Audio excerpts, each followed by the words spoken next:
rangkuman sosial dan kelestarian alam sekitar. Saya juga ingin merakamkan setinggi-tinggi tahniah kepada Tuan Yang Terutama Yang di-Pertuan Negeri Sarawak, Payan Seri Dr. Haji Wan Junaidi bin Tunku Jafar yang telah dilantik sebagai Chancellor keempat Universiti Malaysia Sarawak atau UNIMAS pada 16 Oktober 2024 yang lepas.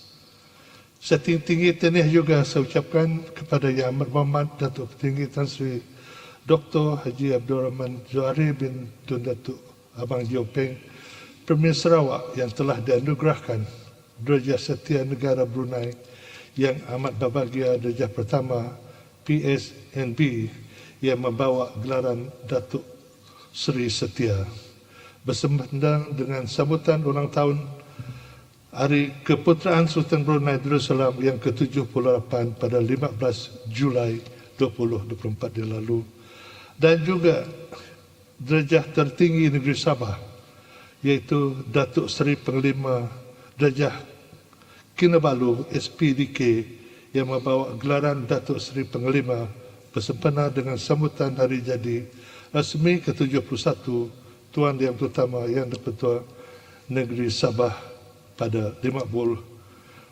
Oktober 2024 yang lalu. Saya juga dengan kesempatan ini ingin mengucapkan setinggi-tinggi tahniah juga kepada rakan-rakan ahli-ahli yang berhormat yang telah dianugerahkan dengan darjah kebesaran Bintang dan Pingat Negeri Sarawak sempena dengan sambutan perayaan hari lahir ke-78 Tuan Yang Terutama Yang di-Pertuan Negeri Sarawak pada 12 Oktober 2024 yang lepas. Datuk Speaker, thank you very much, Yang Berhormat Datuk Speaker, for giving me the opportunity to deliver my winding-up speech this afternoon. I will speak on matters relating to my portfolio, namely Majlis Adat Istiadat Sarawak, Mahkamah Bumi Putra Sarawak, and some units under Premier's Department.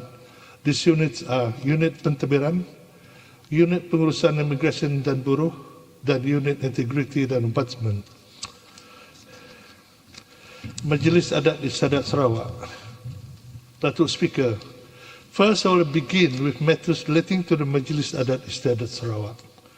The Majlis Adat Istiadat Sarawak was established as a unit in then Jabatan Ketua Menteri, now Jabatan Premier Sarawak, in October 1974. Last October marked the 50th anniversary of the establishment of the Majlis. In this connection, I would like to mention some of the thoughts and approach adopted by Majlis in its research and teaching of Adat. The purpose is to make Adat relevant and significant again in tandem with the changing social, economic, and political circumstances in the native communities. The new thought and approach would also equip the Majlis in its advisory function and codification of Adat. And in this regard, I will highlight some of the activities organized by the Majlis during the year. March 50th anniversary in its establishment.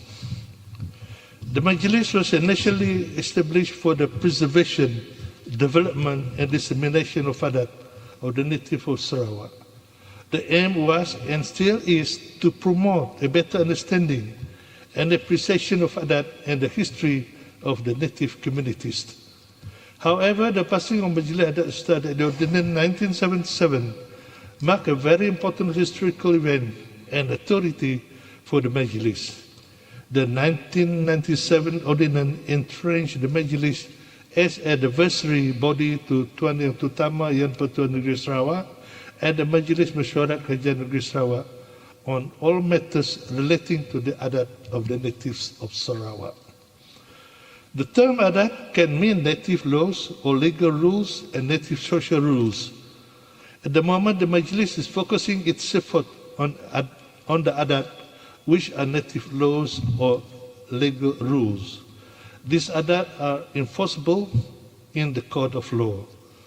The Adat, among other things, provide and protect personal rights, rights to property and natural resources, inheritance family matters, cultures, identity, tradition, heritage, and justice to members of the native communities. Some of the rights and protection are peculiar to the native, which may not be sufficiently regulated by the state law. For example, the consecration of cemetery is a very serious crime to the native, to most native communities. But such an offence may only be prosecuted as a minor offence which carries very minimal fine. The adat, which are social rules and are related to cultures, traditions, ethics, etiquette, values, decorum, and procedures, to name but a few. These adat are not enforceable in the court of law. Nevertheless, they are still very important as a guiding principles for good behavior, proper upbringing, and proper morality. Any person who breaches such adat may be treated as a recalcitrant, or poor upbringing, or immoral, and frowned upon by members of the community. At the moment, the learning and the teaching of this adat are left to be individual, family, to articulate and practice. Now, to Speaker, the preservation, development, and dissemination of adat, which are native laws, remain a core function of the Majlis. This function is very important to assist the Sarawak government in the governance of the native communities at the macro level in the traditional settings. It will also provide support and development to the native judicial system at the macro level, native courts of Sarawak, and the judiciary in general. The adat are used as a political tool for the administration and regulation of social relations and general affairs of the communities. The ultimate aim is to create an ideal society that is a society where peace, harmony, unity, fairness, justice, and longevity prevail for a reasonable period of time.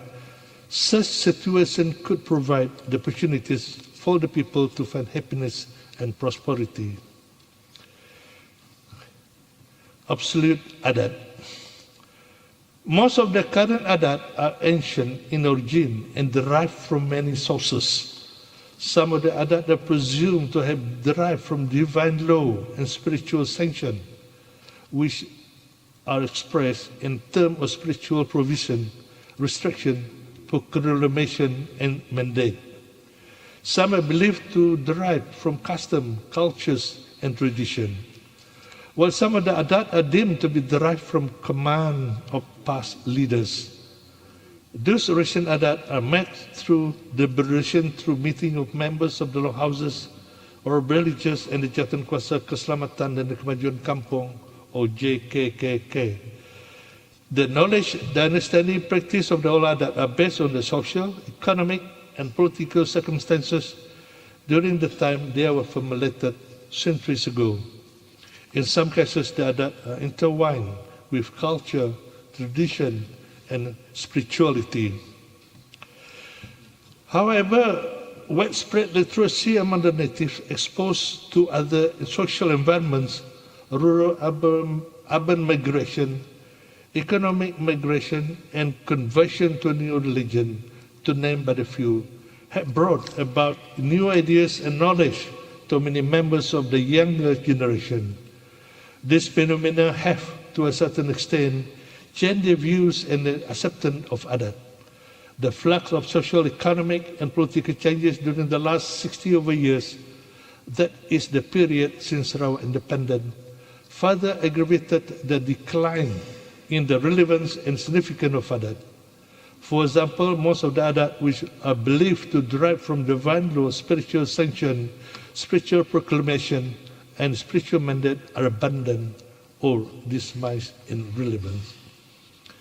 Furthermore, tradition of social culture concept and understanding of adat is not compatible with the principle of jurisprudence or legal sociological theory as practiced by the native custom of Sarawak and the judiciary in general.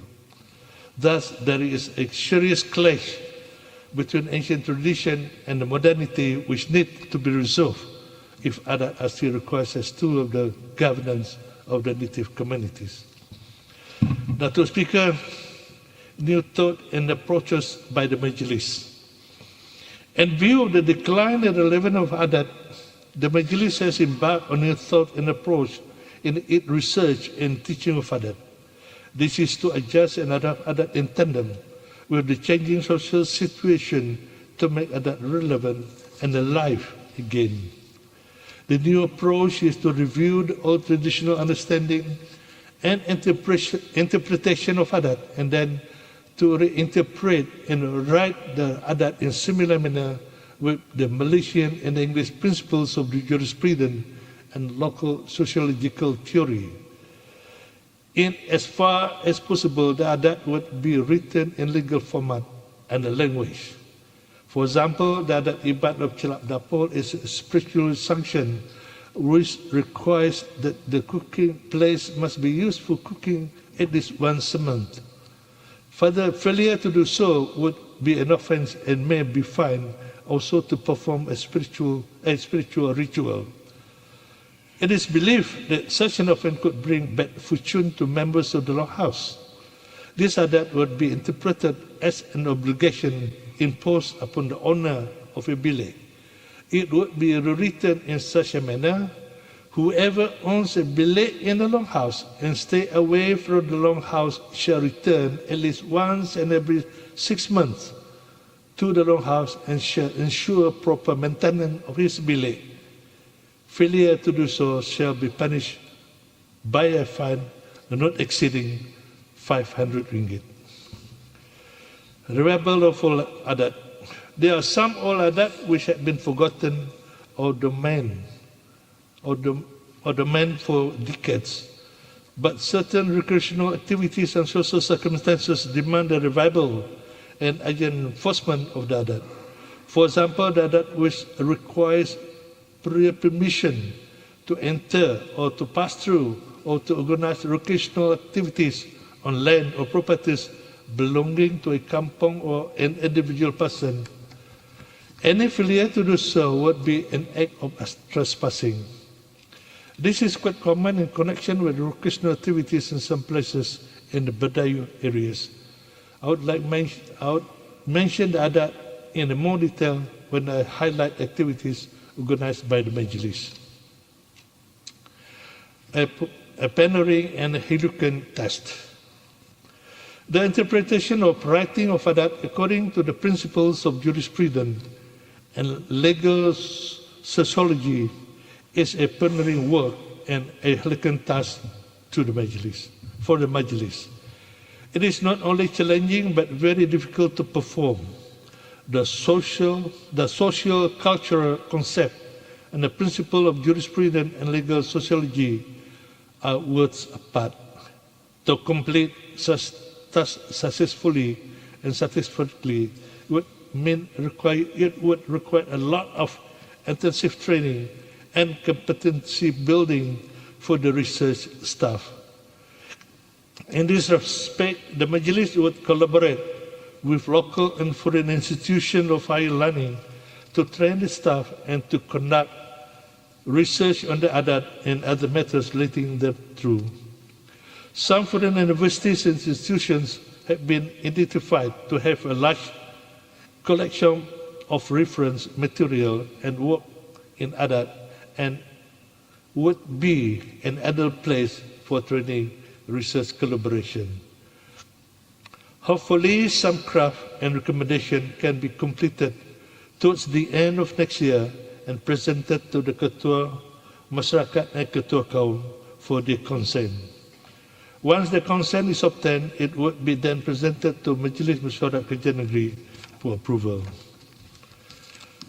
Datuk Speaker, now I would like to highlight some of the program activities organized by Majlis Adat Setia Sarawak relating to the preservation,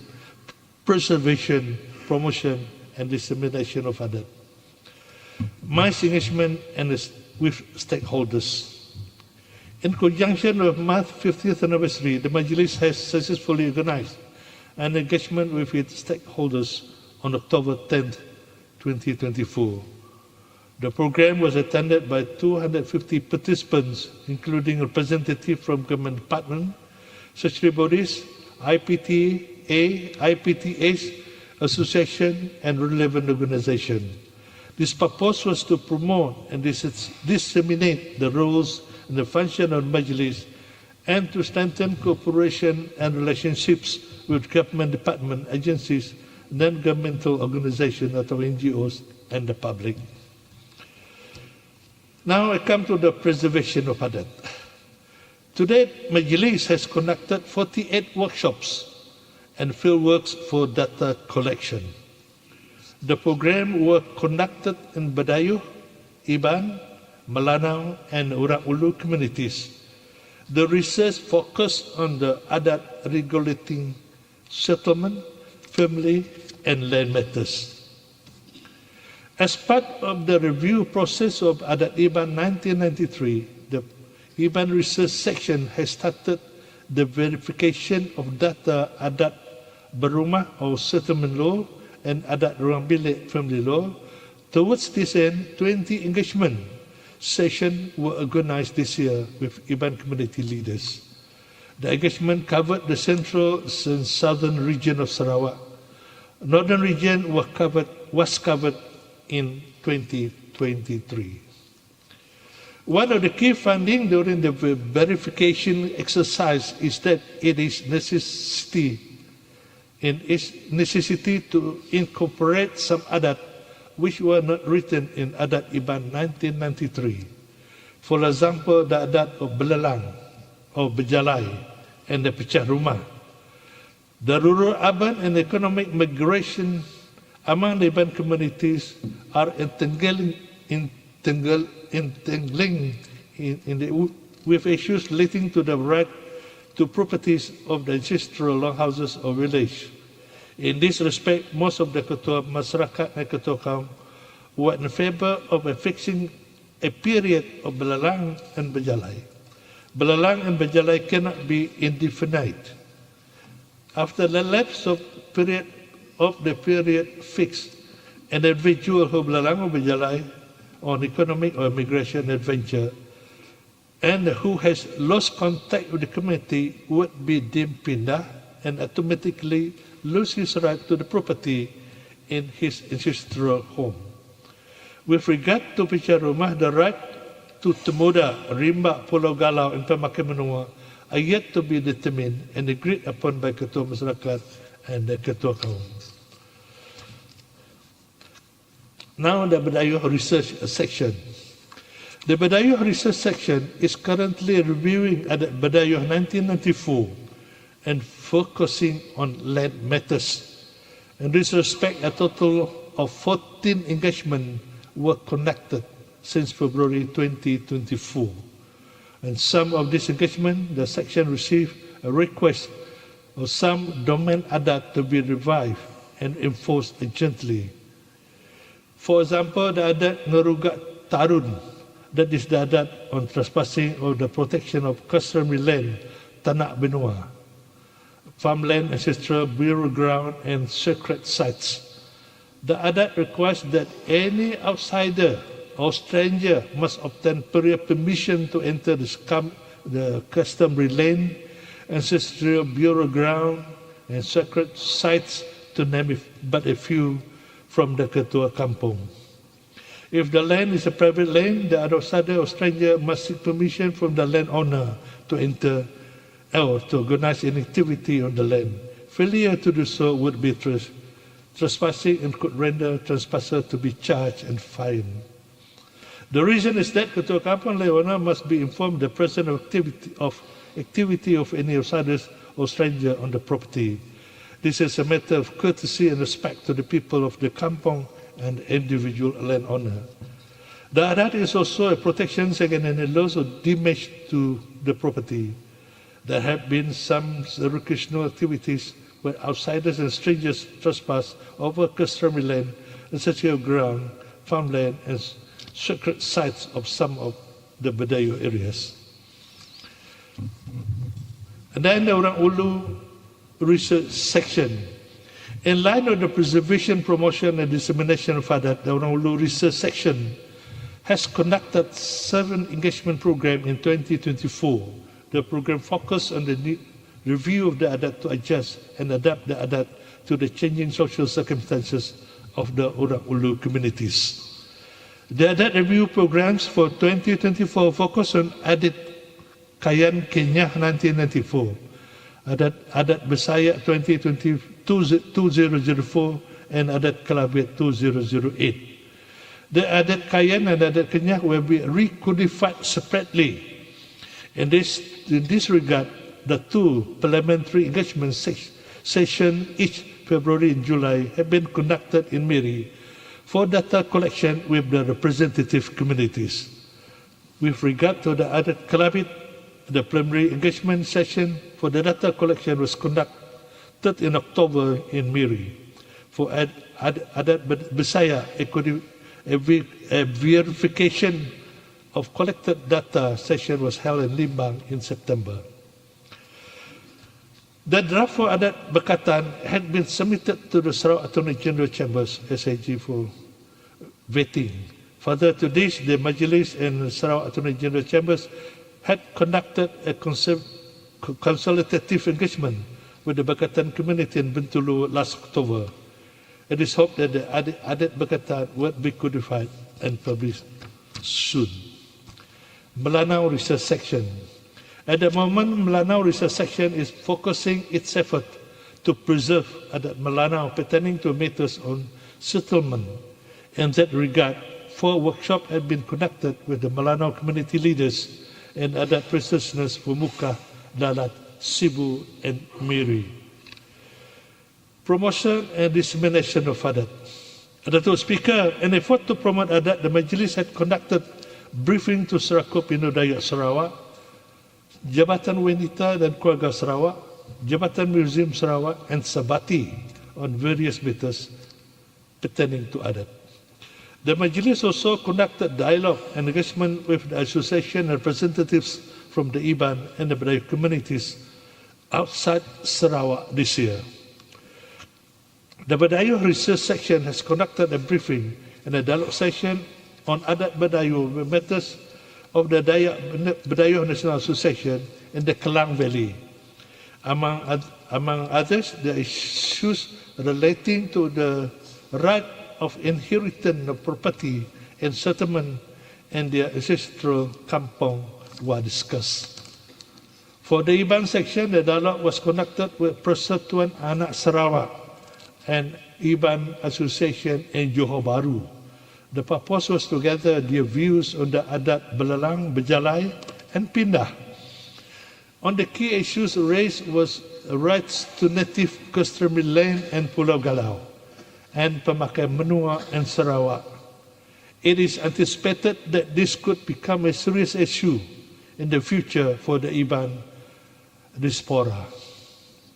The influx of economic migration among the Iban from the longhouses to other towns and cities in Malaysia would be a catalyst for the issue.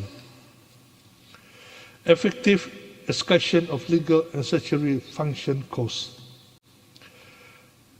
On the continuing annual program of the Majlis and Assisting Sarawak Civil Service and Training, the administrative officers from the resident and district officers and the district officers in adat. The training is conducted through effective discussion of legal and statutory function course organized by the Leadership Institute of Sarawak Civil Service. Native Marriage Electronic System version 2. The Majlis is the custodian of the Native Marriage Electronic System version 2 atau NAMS V2, which is an administrative registration of marriage under adat. In 2024, 3 workshops were conducted involving 48 district offices and 22 sub-district offices throughout Sarawak. The total of now 196 system users attended the workshops. The workshop covered NAMS 2 historical narrative, objective for registration, and record management. Now I come to the Native Code of Sarawak.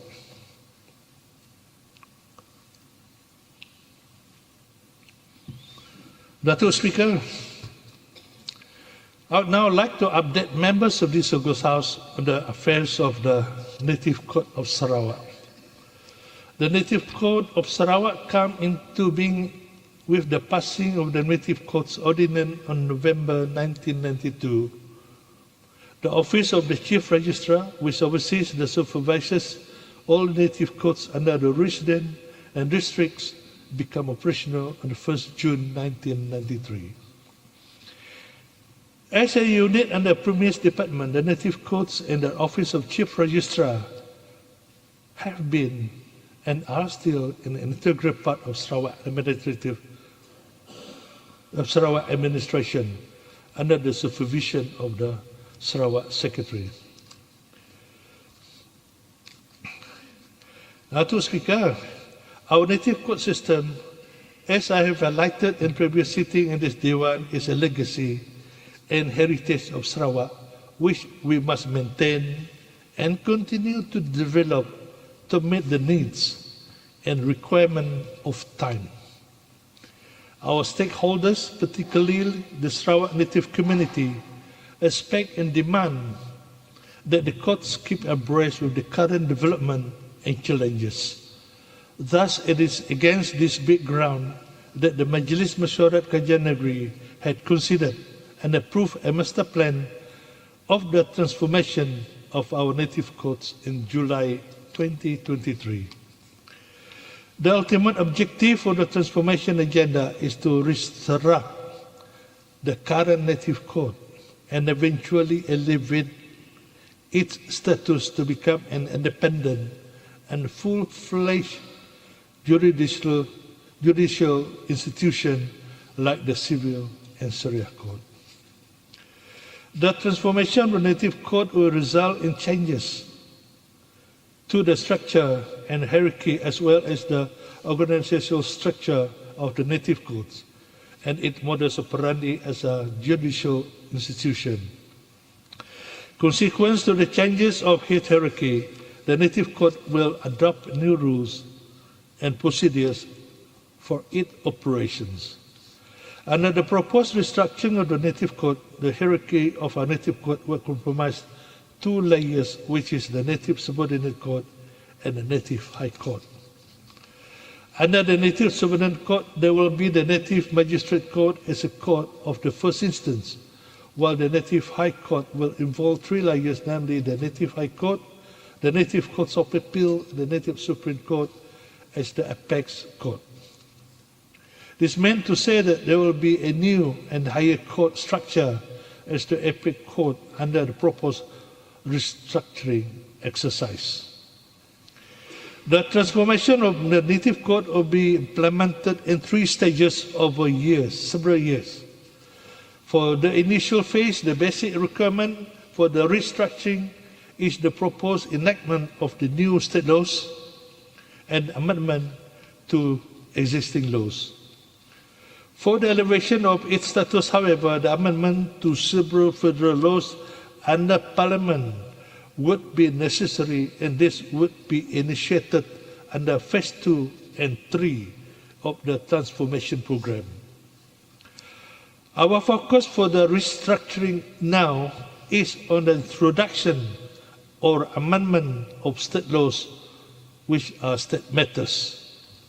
The proposed new state law which are required for the restructuring exercise are: 1. The new Native Code Bill to replace the current Native Code Ordinance 1992 and the new Native Code Rules to replace the current Native Code Rule 1993. And 2.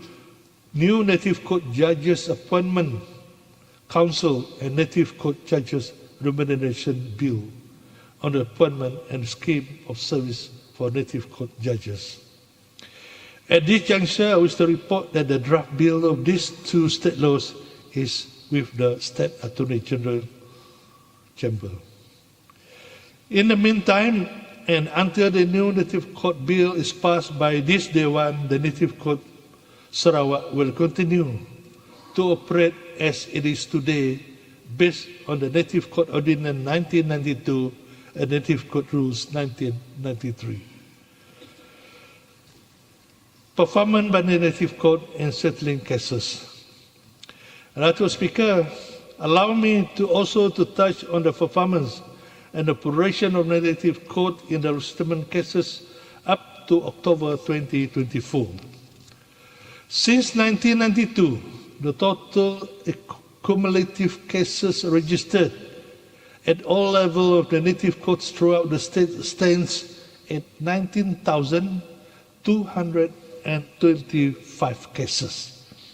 Out of that number, 12,878 cases, or 69, have been settled, and the balance of 6,347, or 31%, are still outstanding.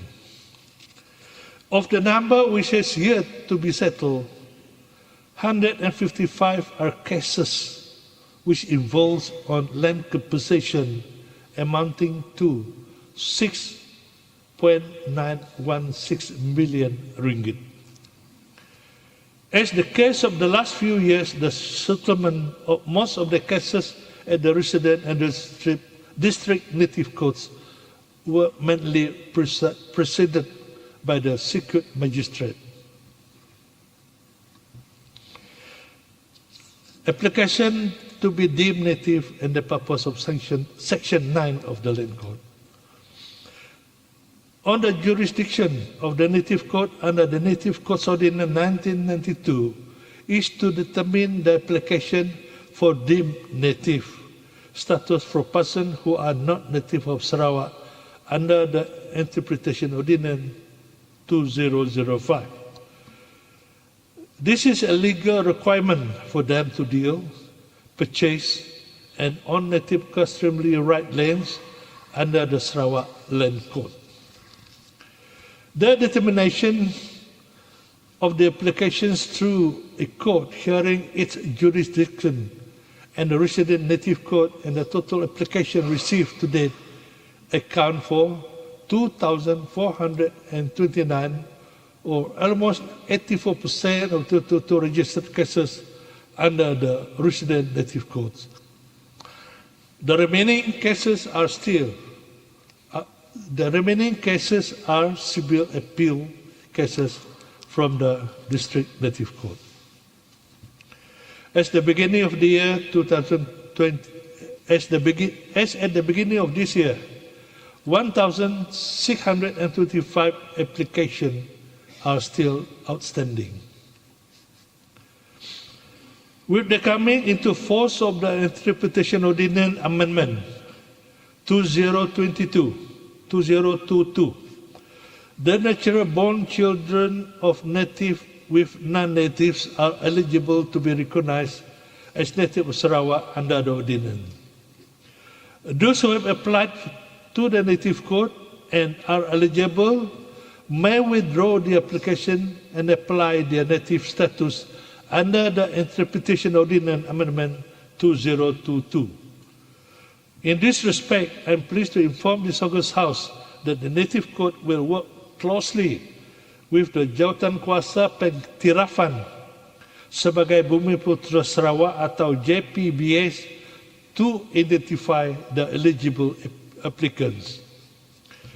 The application of these who are not eligible to be recognized as native under the Interpretation Ordinance Amendment 2022 will be handled by the resident native court. Dato' Amar Speaker, now I proceed to the matters which are relating to Immigration and Labour Management Unit atau LIMU.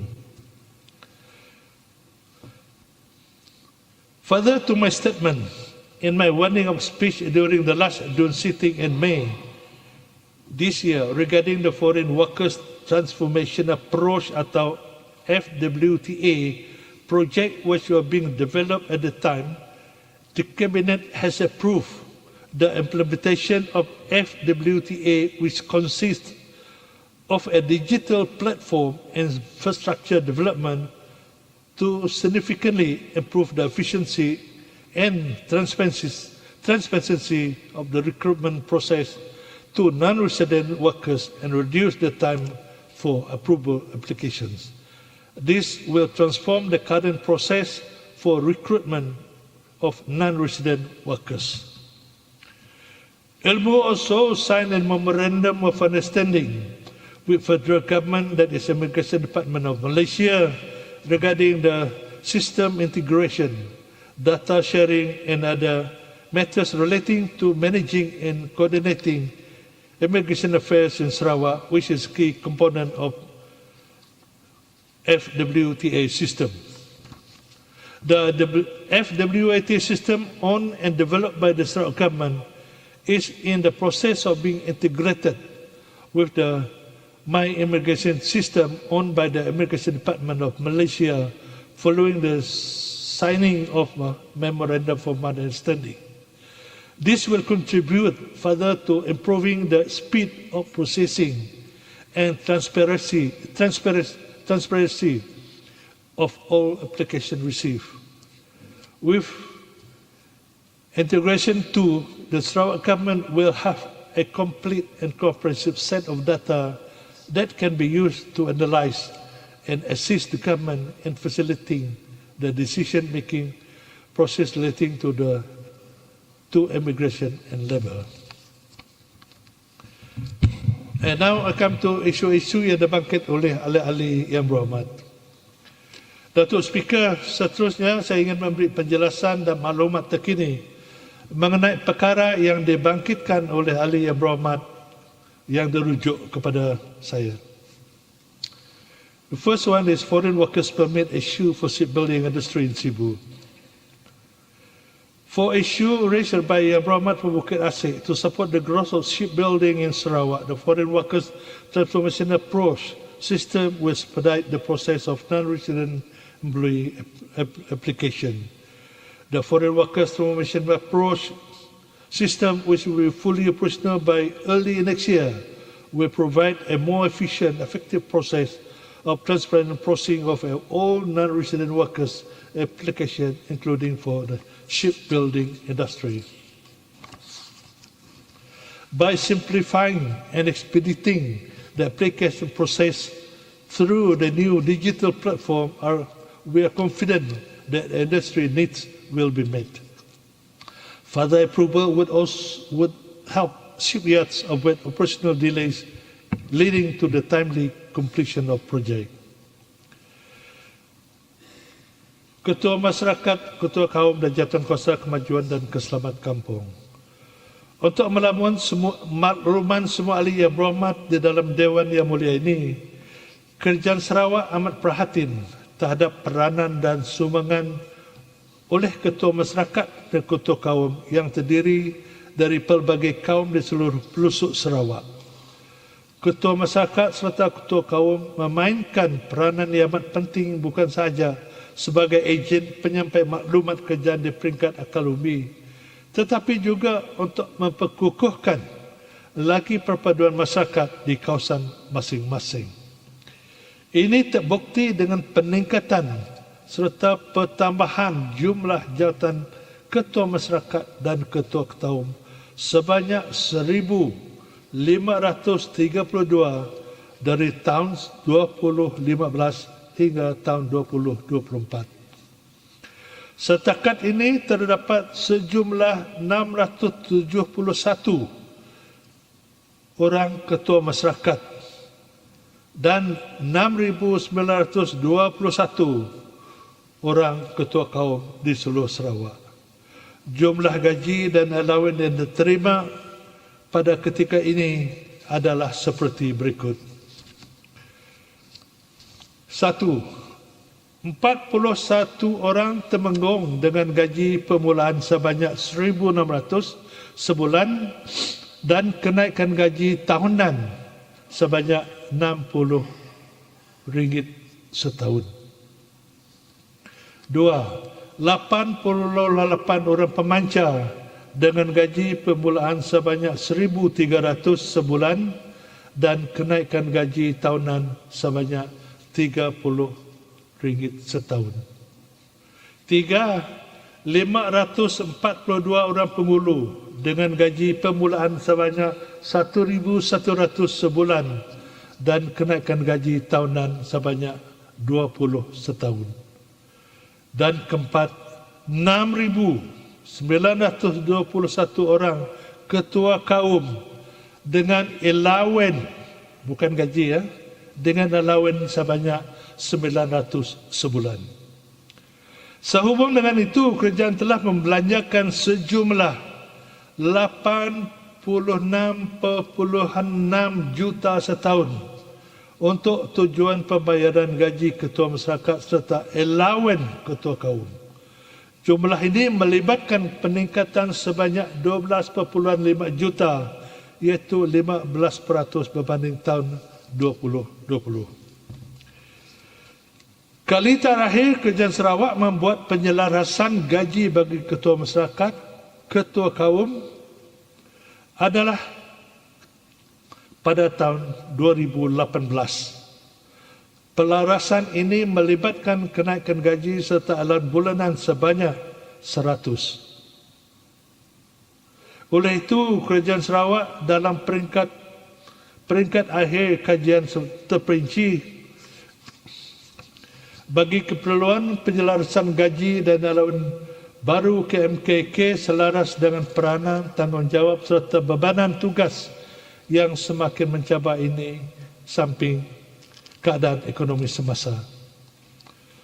Untuk makluman ahli yang berhormat, Ketua Kaum juga merupakan pengurusi Jawatankuasa Kemajuan dan Keselamatan Kampung atau JKK di kawasan masing-masing.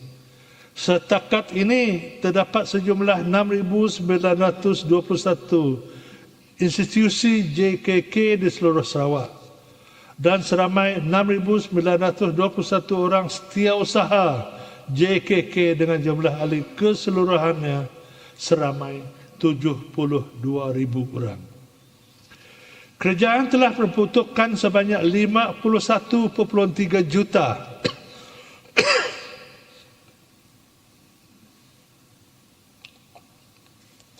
setahun untuk tujuan pengurusan JKK yang merangkumi pembayaran allowance setiausaha, allowance kehadiran bermesyuarat dan allowance pengendalian mesyuarat.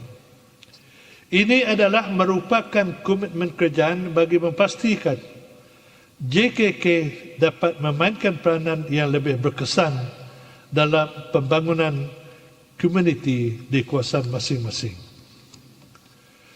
Datuk Speaker, kerajaan amat prihatin dengan kumpulan penambahan jawatan ketua masyarakat dan ketua kaum di seluruh Sarawak. Ini adalah untuk mempertingkatkan lagi keberkesanan penyampaian perkhidmatan kerajaan kepada rakyat. Sehubung dengan itu, untuk melawan makluman ahli yang berhormat bagi talian, Ngemah, Kelili dan Batu Danau, kerajaan setakat ini telah menerima sebanyak 915 permohonan cadangan pewujudan jawatan baru ketua masyarakat dan ketua kaum atau KMKK dari semua bahagian di seluruh Sarawak. Kesemua permohonan ini telah pun diteliti dan mengambil kira garis panduan umum merangkumi antara lain luasan kawasan, jumlah penduduk dan bertambah bilangan rumah di kawasan tersebut. Permohonan ini akan dibentang kepada jawatan kuasa khas pengurusan hal ehwal ketua masyarakat dan ketua kaum untuk pertimbangan selanjutnya.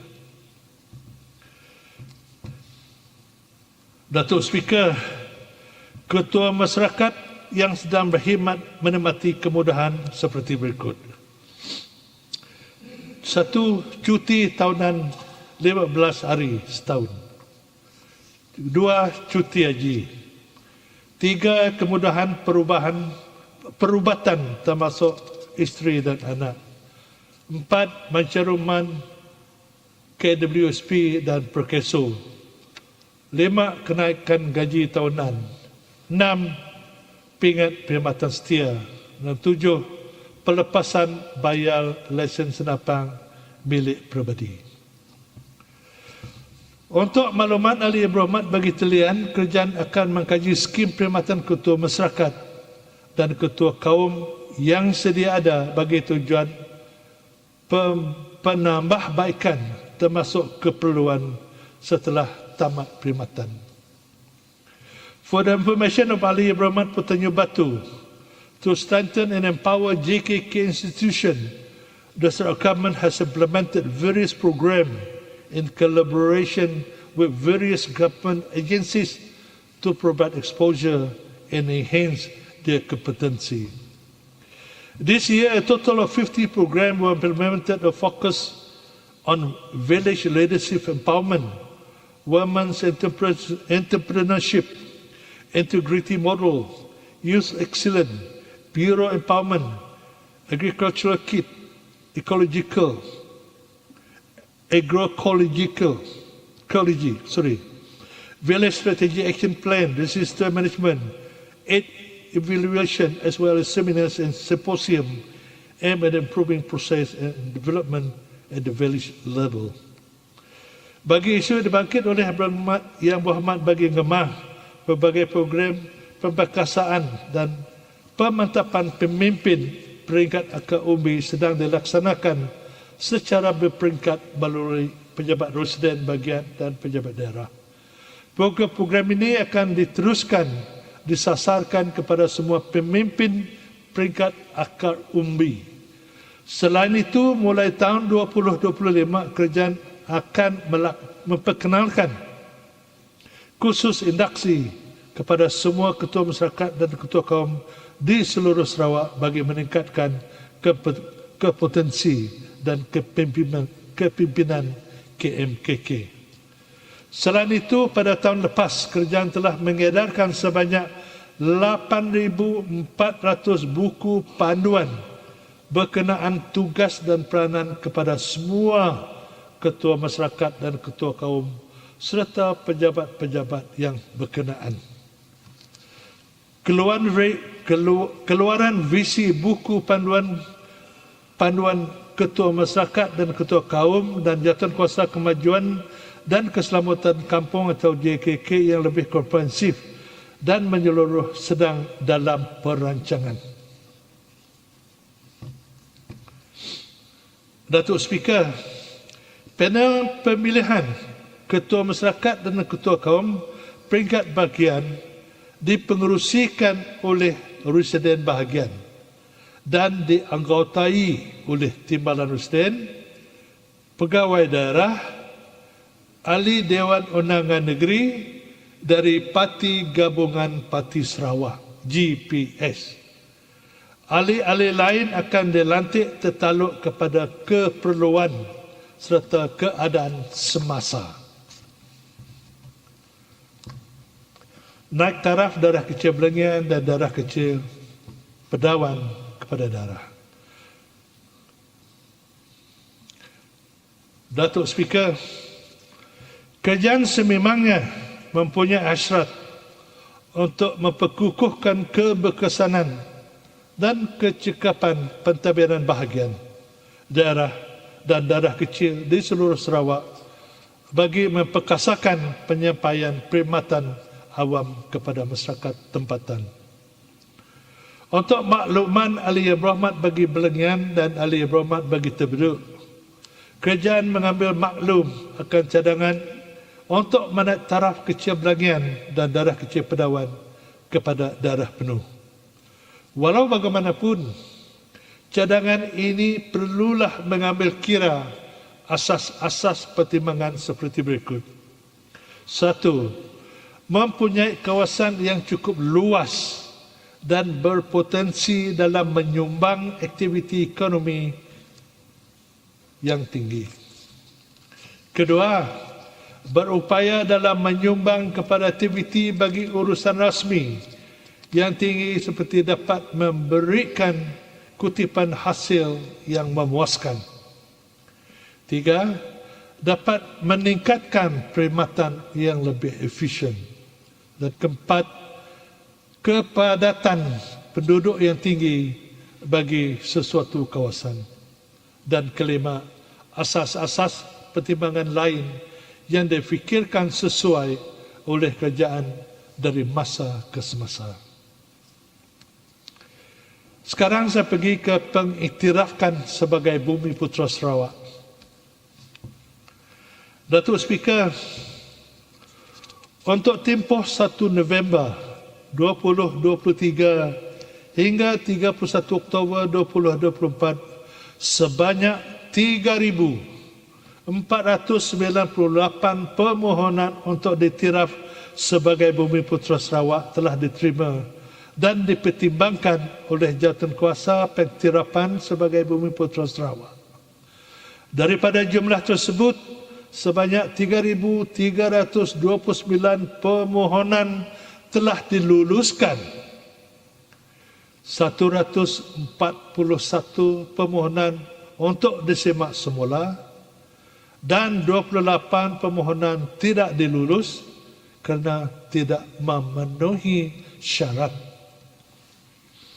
Syarat-syarat untuk seseorang individu untuk diiktiraf sebagai Bumi Putera Sarawak adalah seperti berikut. 1. Permohonan adalah warga negara Malaysia.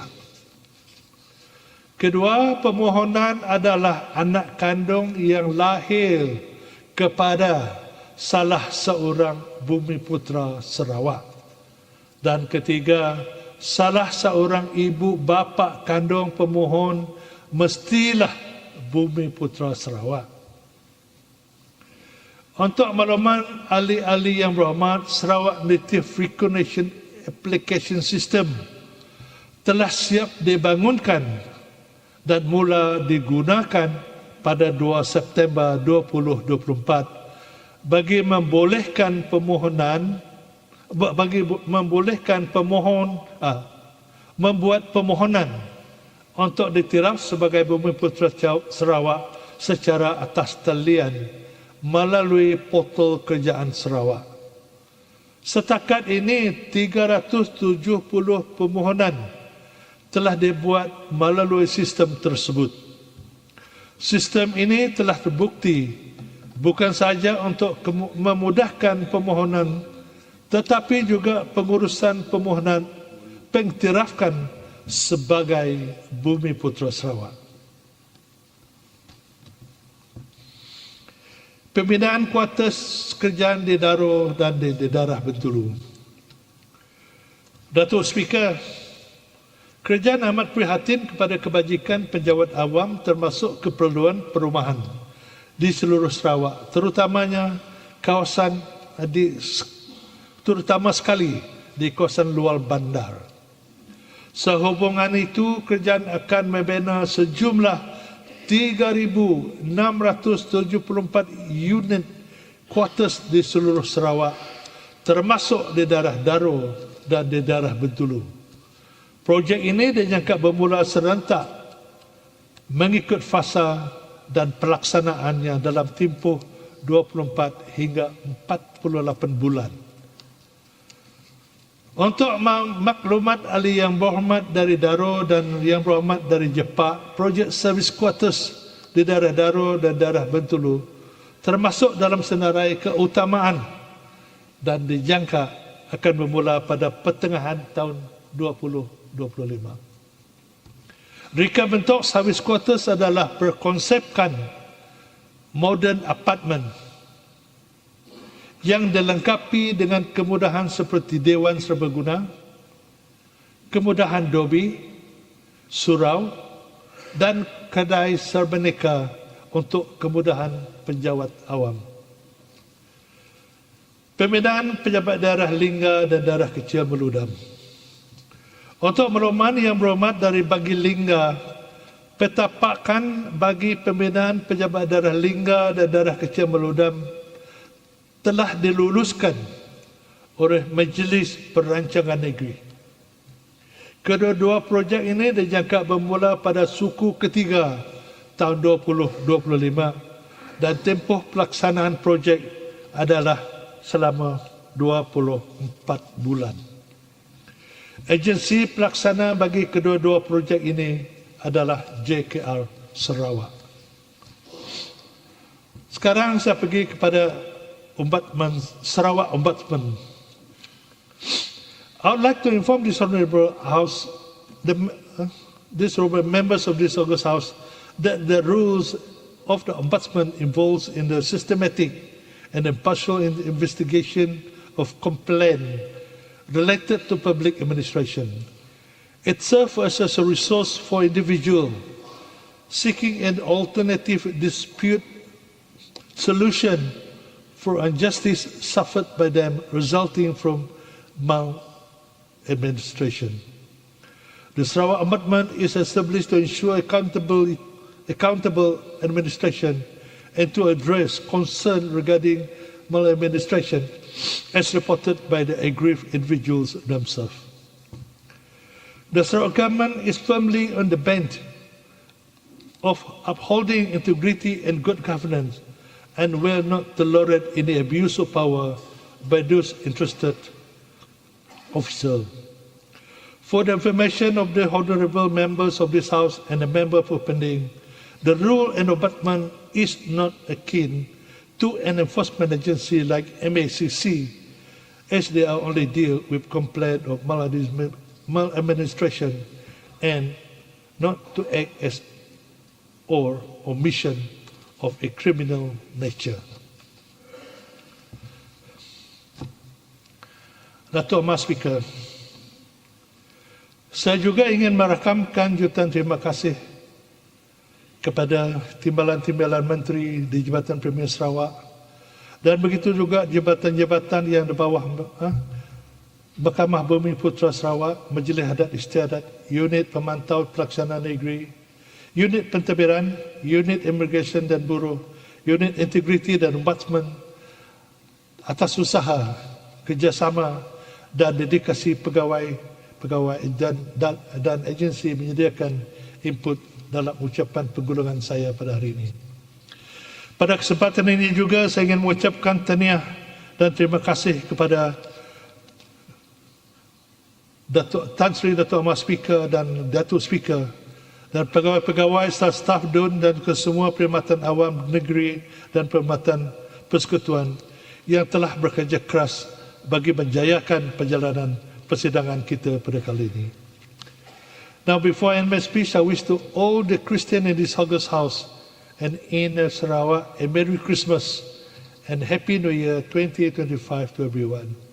Maka dengan ini saya menyokong penuh rang undang-undang pembekalan 2025-2024. Sekian, terima kasih. Terima kasih Yang Berhormat Menteri. Dengan segala hormatnya, saya menjemput Yang Berhormat Datuk Seri Lee Kim Shin, Menteri Pengangkutan untuk menyampaikan ucapan penggolongan.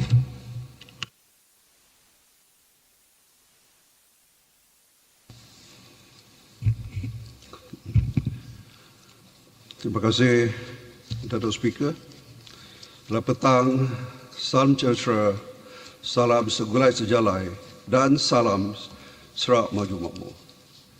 Datuk Speaker, first and foremost, I would like to extend my heartiest congratulations to the Yang di-Pertua Negeri, Tun Pehin Sri Dr. Wan Junaidi Tuanku Jaafar, on his appointment as the fourth Chancellor of University Malaysia Sarawak, UNIMAS. We are confident that under Tuan Yang Terutama leadership, UNIMAS will reach a higher level of excellence, especially in the field of technology development and innovation.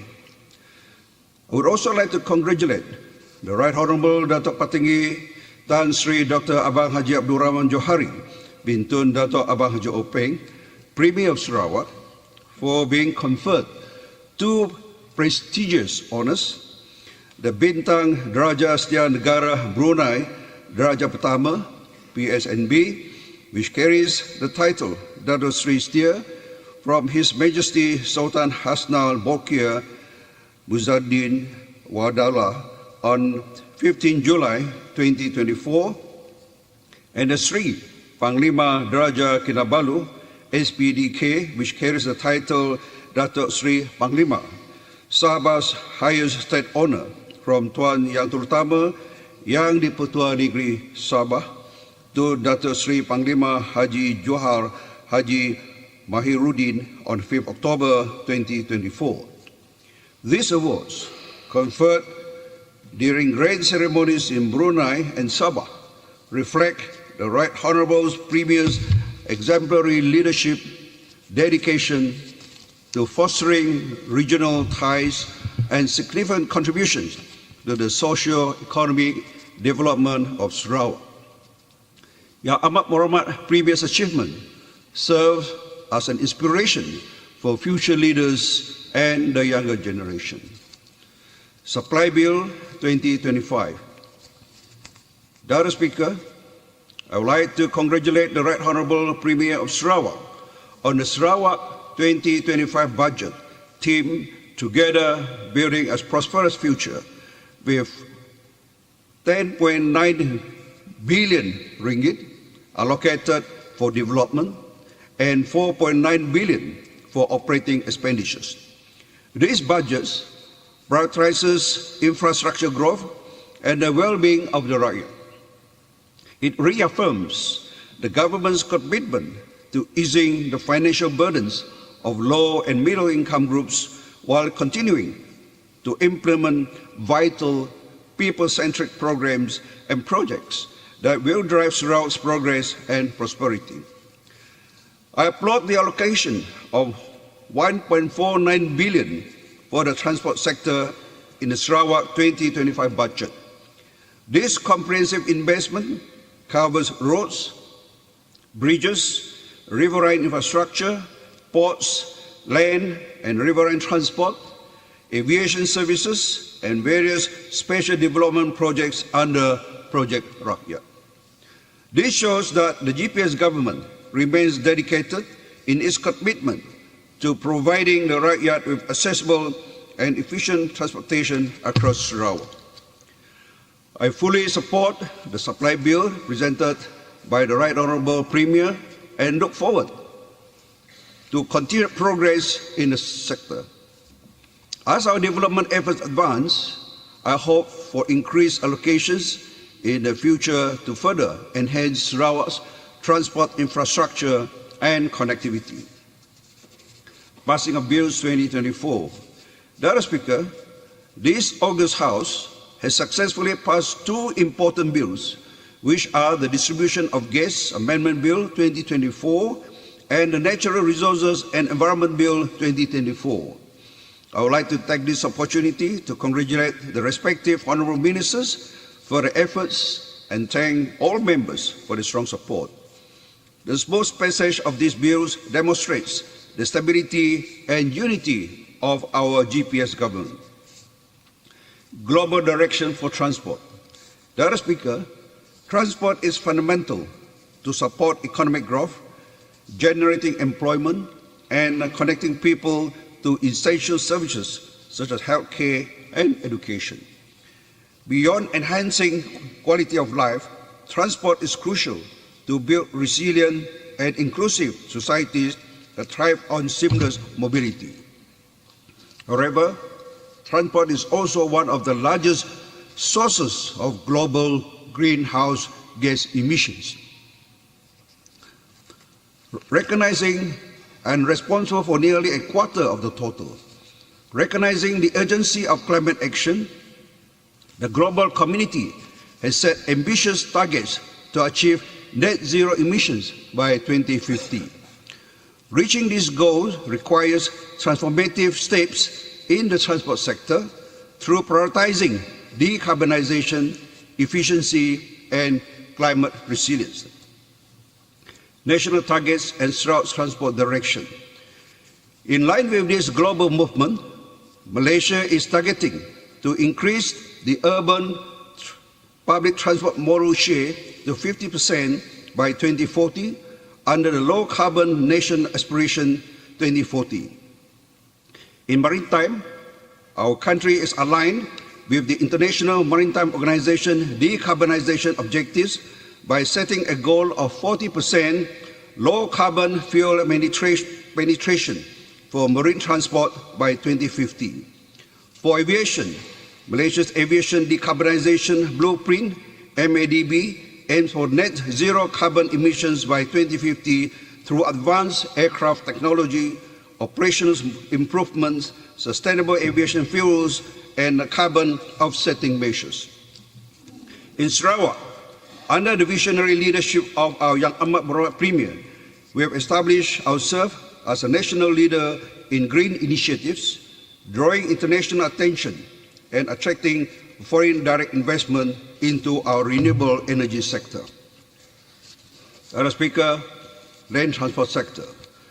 Sarawak's proactive step to develop and decarbonize public transport, beginning with the Kuching Urban Transportation System, KUTS project, powered by hydrogen energy, has aligned with the National Green Investment Strategies and the National Energy Transition Roadmap. In the transport sector, investment in public transport and development, intelligent transport systems, and green mobility infrastructure, such as walkable urban spaces that encourage active mobility, are essential to enhance accessibility and reliability. These measures will promote a shift from personal vehicle dependency to public transport. Additionally, addressing the alarming rise in road fatalities has become a global priority, and my ministry will look into implementing safety protocols and public-private partnership to address this pressing issue. Maritime and riverine transport sector. Madam Speaker, maritime transport is crucial to global trade, as more than 80% of goods are transported by sea, with maritime transport being responsible for 2 to 3% of global greenhouse gas emissions. The International Maritime Organizations aim to cut emissions by 50% by 2050 through advocating for cleaner fuels like LNG, hydrogen, and ammonia, along with innovations such as electric propulsion and carbon capture technologies. Sarawak has significant potential for economic growth through maritime and riverine transport. My ministry is focused on strengthening the river economy by adopting advanced systems to enhance safe navigation and upgrading riverine infrastructure to improve connectivity and boost trade. At the same time, my ministry will explore sustainable and efficient river transport options, as well as leverage on technology to optimize operational efficiency and minimize environmental impacts. With these efforts, my ministry aims to build a resilient river transport network that improves accessibility and drives the economy. Madam Speaker, aviation sector. The global aviation sector is rapidly evolving with advancement in AI, automation, and digitalization that are revolutionizing airports operations. Innovations in autonomous vehicles and drones are also set to reshape cargo delivery and airport logistics, enhancing efficiency and reducing operational costs. The International Civil Aviation Organization, ICAO, has also set stringent standards that call for the adoption of innovative technologies and practices to reduce carbon footprints through green airport infrastructure, cleaner aircraft technologies, and sustainable aviation fuels, SAF, to meet environmental sustainability goals. In line with these global shifts, Sarawak will also prioritize innovation and sustainability in its aviation strategy for the upcoming Sarawak on airline and the proposed new Kuching International Airport to integrate advanced technologies and comply with sustainable environmental standards in strengthening Sarawak's connectivity and drive economic growth. Madam Speaker, Sarawak transport sector. The growth of Sarawak transport sector is a long-term commitment, and my ministry is working in collaboration with various agencies and stakeholders to foster inclusive growth, expand access to Sarawak essential services, and combat climate change to build a transport network that is safe, sustainable, efficient, and inclusive for our rakyat. Madam Speaker, progress of Kuching Urban Transportation System. I would like to provide this August House with an update on development of the Kuching Urban Transportation System, KUTS, with a particular emphasis on the Autonomous Rapid Transit Project. As of October 2024, the overall actual progress for the KUTS Phase 1 stands at 25.8%, inclusive of design and engineering works, system works, procurement, land acquisition, and construction works. The capital expenditure has reached 840.47 million ringgit, reflecting the financial commitment to advancing this transformative project. The total number of main package contracts for the KUTS Phase 1 project awarded to date comprises 9 packages. They are 5 infrastructure package contracts, 2 system package contracts, the bus integrated system contract, and the recently awarded contract to supply hydrogen buses.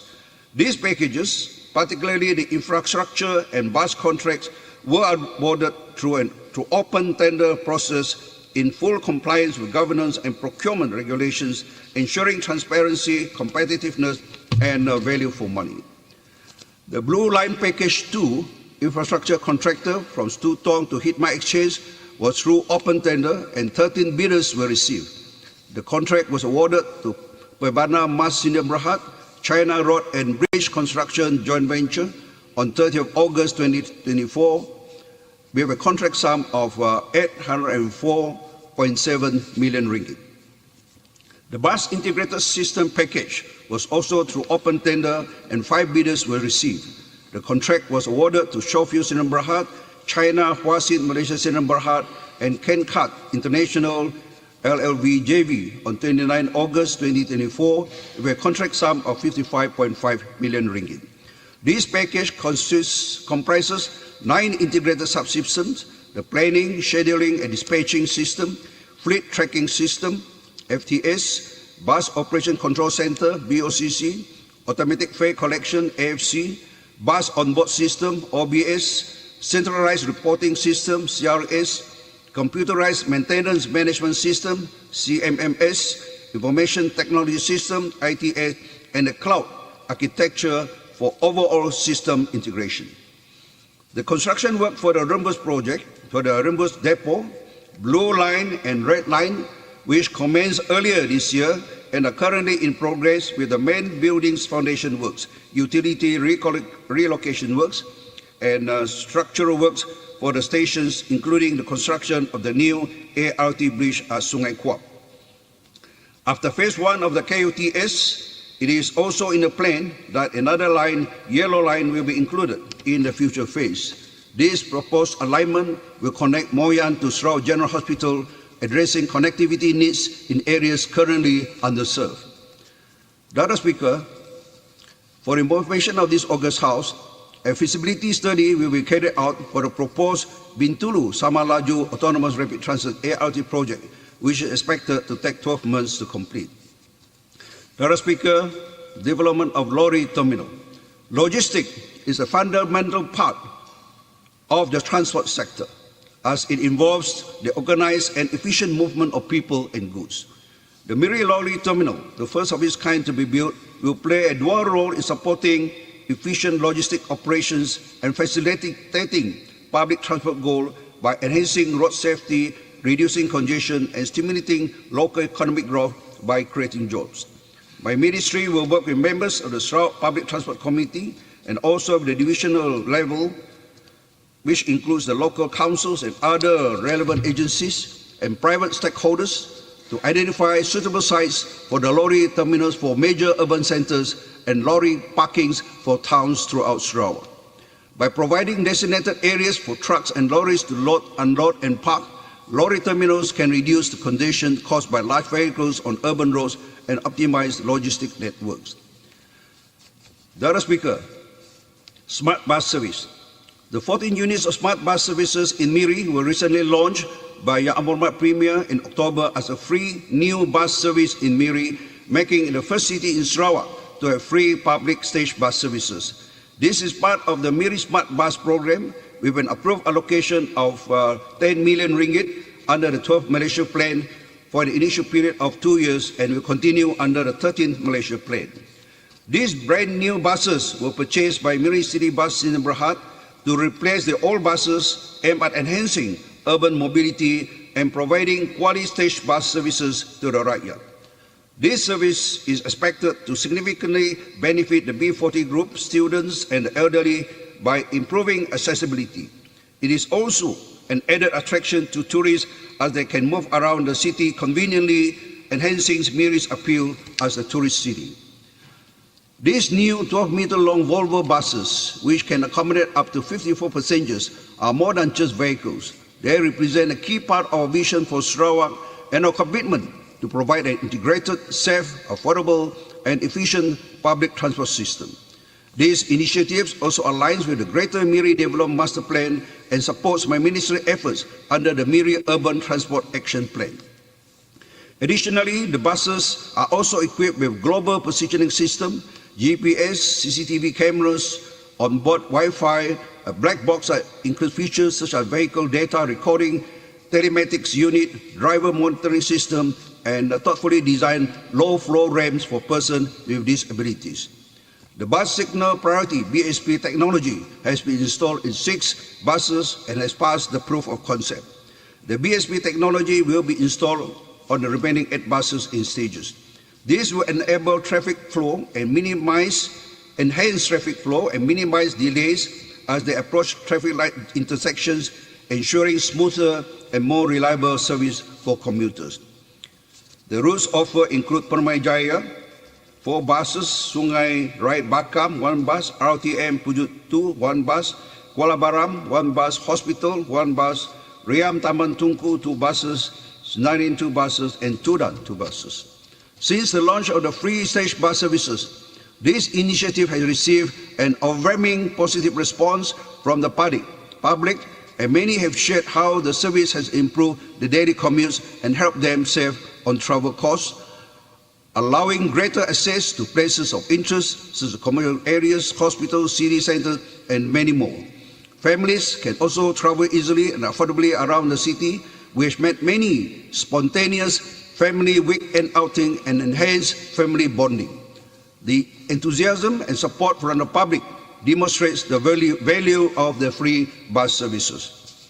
Dr. Speaker, by Ministry of Stage Bus Service Transformation, my ministry, working closely with the Ministry of Transport Malaysia, is actively involved in the implementation of the upcoming Stage Bus Service Transformation Project in Kuching through the Commercial Vehicle Licensing Board, CVLB Sarawak.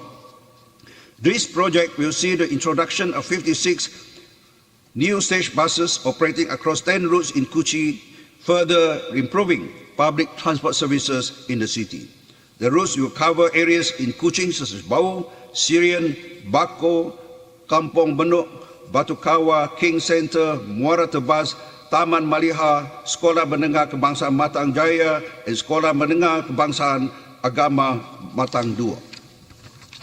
This project will involve an allocation of 79.18 million over 5 years under the federal government SBST allocation. The new buses, fully equipped with CCTV, onboard Wi-Fi, global purposing system, tracking and OKO-friendly features, are set to launch early next year. Dr. Speaker, border crossing improvement. As part of our ongoing efforts to improve border crossing efficiency and alleviate congestion, I am pleased to announce to this August House that the Sungai Tujuh Immigration, Custom, Quarantine and Security ICQS complex in Miri will undergo significant upgrades. This will include the addition of extra lanes and counters to ensure smoother traffic flow. The project, valued at 4 million ringgit, was approved by Yang Muhammad Premier during his visit on 7 March 2024 and is fully funded by the Sarawak government. This project is targeted to tender through JKL Sarawak in November 2024. Meanwhile, my ministry, in collaboration with Regional Corridor Development Authority, RECODA, is working to address bottleneck issues as ICQS checkpoints in the Limbang Division. These checkpoints include ICQS Tedungan from Limbang to Kuala Lura, Brunei, ICQS Panderuan from Limbang to Temburong, Brunei, ICQS Bengkalap from Lawas to Temburong, Brunei. and ICQS Merapok from Lawas to Sabah. Dr. Speaker, implementation of smart traffic lights. Sarawak is making great strides in urban traffic management with the implementation of the Sydney Coordinated Adaptive Traffic System, or SCATS. Currently, 140 out of 327 traffic light intersections are connected to the SCATS server, which is managed by the Sarawak Multimedia Authority. Efforts are ongoing to integrate the remaining 187 intersections, ensuring unified and efficient traffic planning across Sarawak. Looking ahead, under the Kuching Urban Transportation System project, the smart traffic light will be integrated with the transit signal priority system for ART vehicles. This will ensure smoother traffic flow and enhance safety by prioritizing ART vehicles at intersections. Dr. Speaker, road safety initiatives. For the information of this August House, road accidents in Sarawak are indeed alarming. Based on the Royal Malaysia Police Department report, Sarawak has recorded a total of 16,279 road accidents for the year 2024 up to the end of September. Out of these 16,279 road accidents, there were 136 serious accidents and 294 deaths. Based on the statistics collected this year, motor cars recorded the highest number and accounts for more than half of the total number of cases, followed by motorcycles and four-wheel drive vehicles, which shows the need to increase awareness among road users. In our ongoing efforts to enhance road safety awareness, my ministry collaborates closely with the PDRM, Road Transport Department, JPJ Sarawak, and relevant agencies to implement road safety awareness campaign. The campaigns are held annually before any major festive seasons, such as Chinese New Year, Hari Raya, Aidilfitri, and Gawai Festival in various divisions such as Kuching, Sibu, Bintulu, and Miri, as a continuous effort to promote road safety awareness among road users and travelers during the festive season. Further to road safety campaign, my ministry is planning to launch the Sarawak Traffic Games, which will be held on the 23rd November 2024 in Miri. This will be the first Sarawak Traffic Games to be organized since the last one held in 2015. The Sarawak Traffic Game will be conducted across Sarawak to teach school children essential road safety skills in an engaging and hands-on way. It aims to enhance safety awareness, reduce accidents, and introduce basic traffic rules, road signs, and signals in a fun and memorable format. Following the event in Miri, other divisions, including Kuching, Sri Aman, Sri Ke, Sibu, and Bintulu, will also host the game. My ministry has provided funding for the improvement of the 6 traffic gardens located in Kuching, Sri Aman, Sri Ke, Sibu, Bintulu, and Miri. I also urge every driver to observe posted speed limits on the roads and drive responsibly.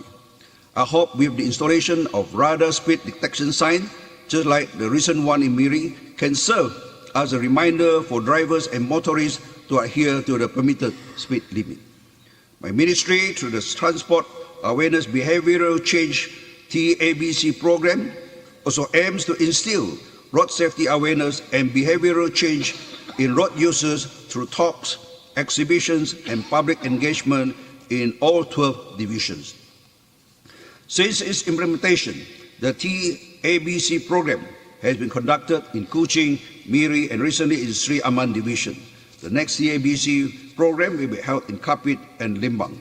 The program involved heads of department, Ketua Masyarakat and Ketua Kaum, non-governmental organizations, PIBGs, and secondary school students as the target group. My ministry will continue our collaboration with enforcement departments such as JPJ Sarawak, PDRM, relevant stakeholders, and academia to drive awareness on road safety and behavioral change, particularly in educating Pen Borneo highway traffic regulation. The other speaker, Trans-Borneo Railway Feasibility Study.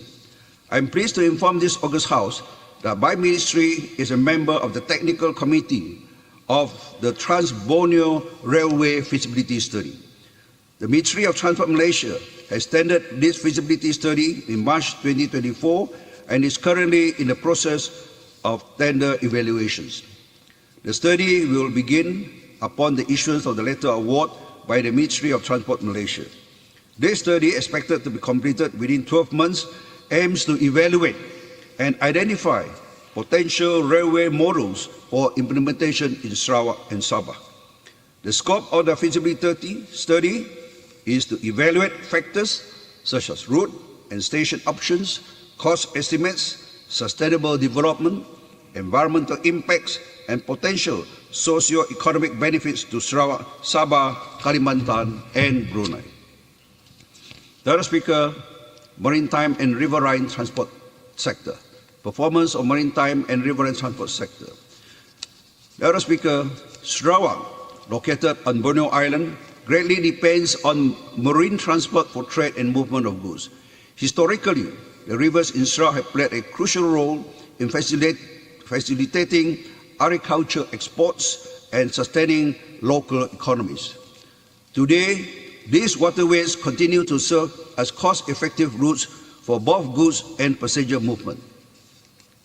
My ministry and its agencies are dedicated to advancing the maritime and riverine transport sector in collaboration with relevant stakeholders through enhancement of navigation safety, upgrading of infrastructure, and promoting sustainable practices to improve accessibility, enable river economy, and supports Sarawak economic growth.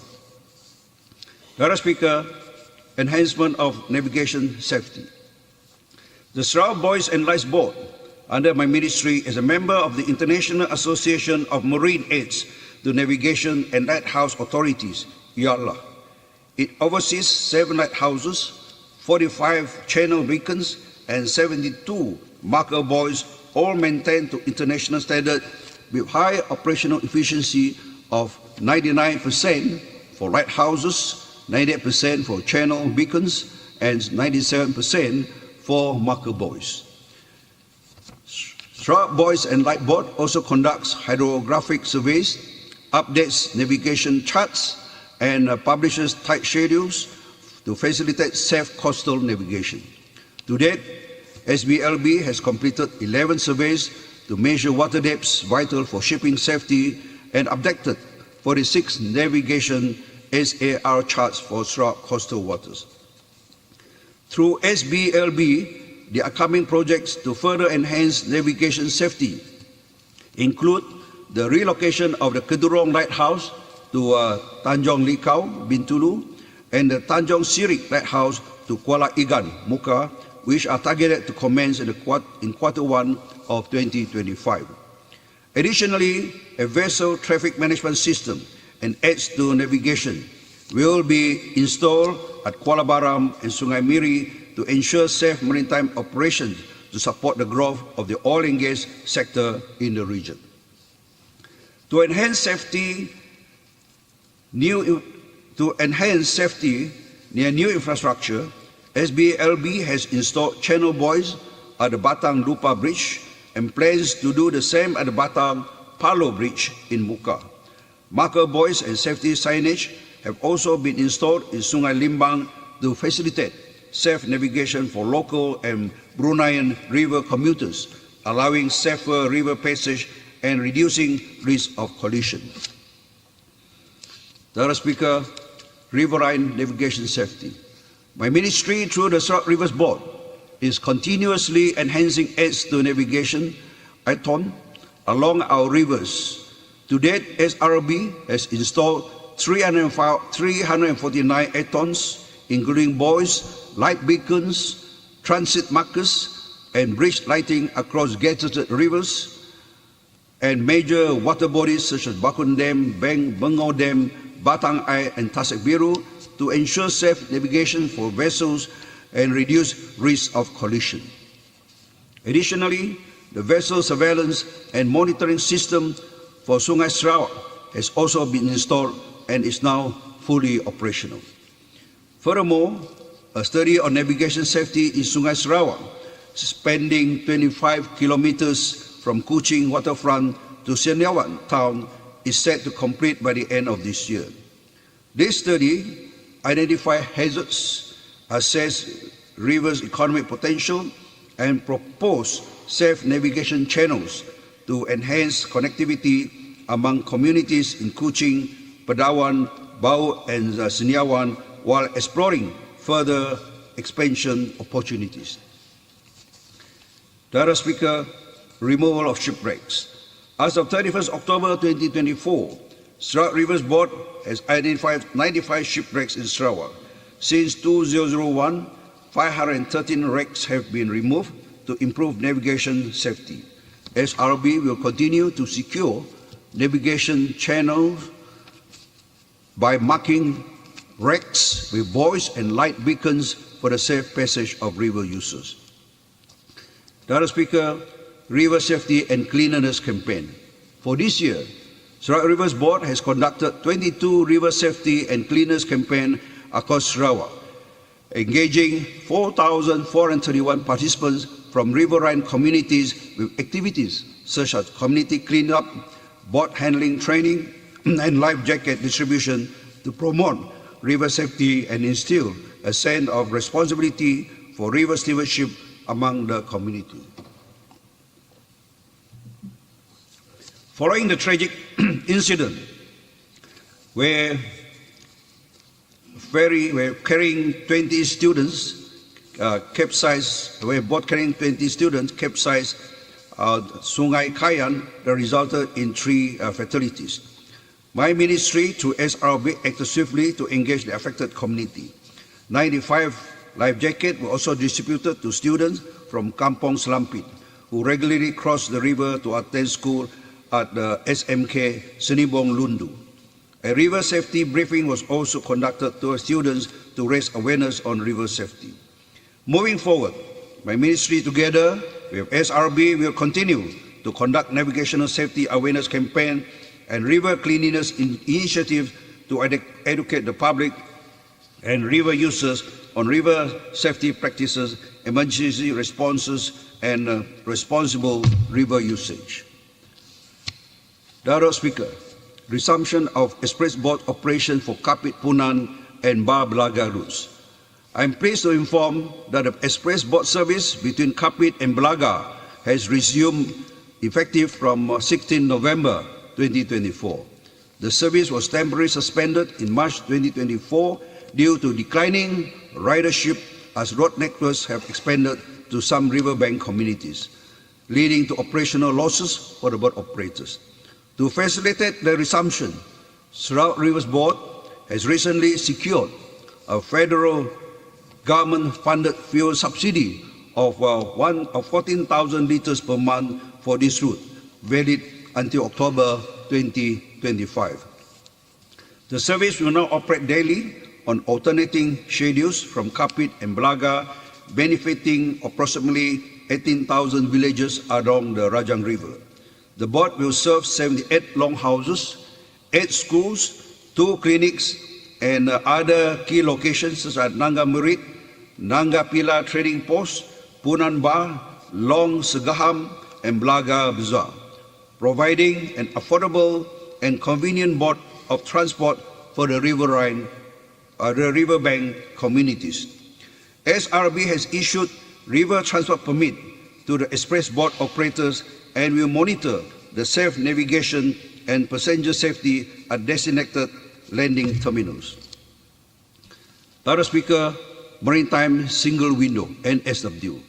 Starting from 2024, all international maritime organization member countries, including Malaysia, are required to adopt the Maritime Single Window, NSW, a digital platform for streamlined communication between ships and ports.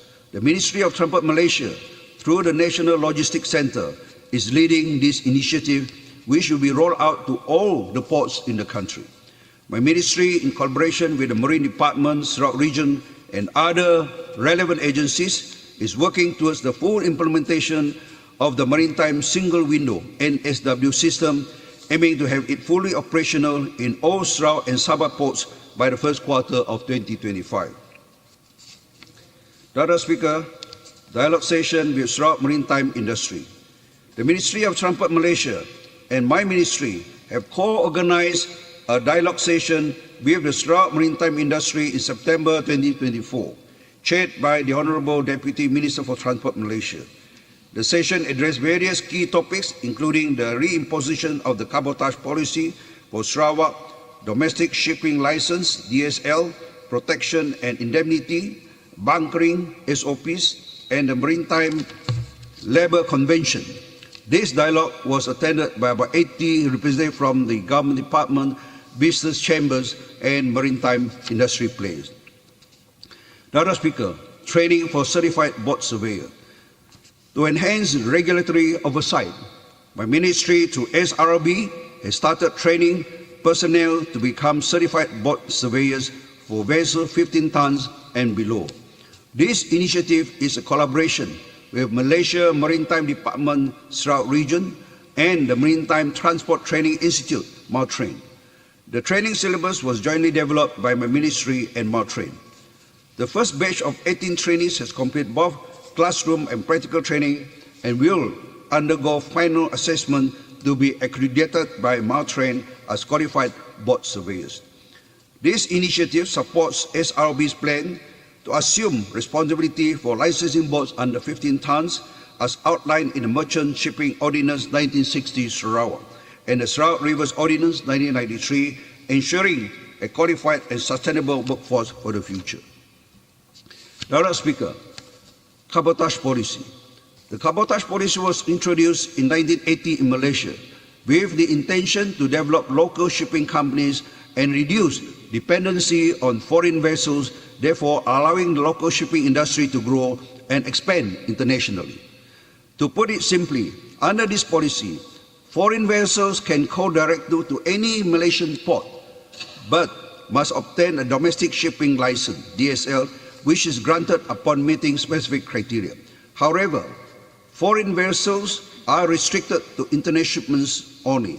For example, a vessel from China may call port directly to Bintulu Port, for example, but it's not permitted to transfer goods from domestic ports such as Bintulu Port and Kuching Port. Hence, this policy restricts the transport of goods and passengers between Malaysian port to Malaysian flagships only. For information of this August House, Sarawak now leads the nation with 2,827 ships registered under 1,036 ship owners.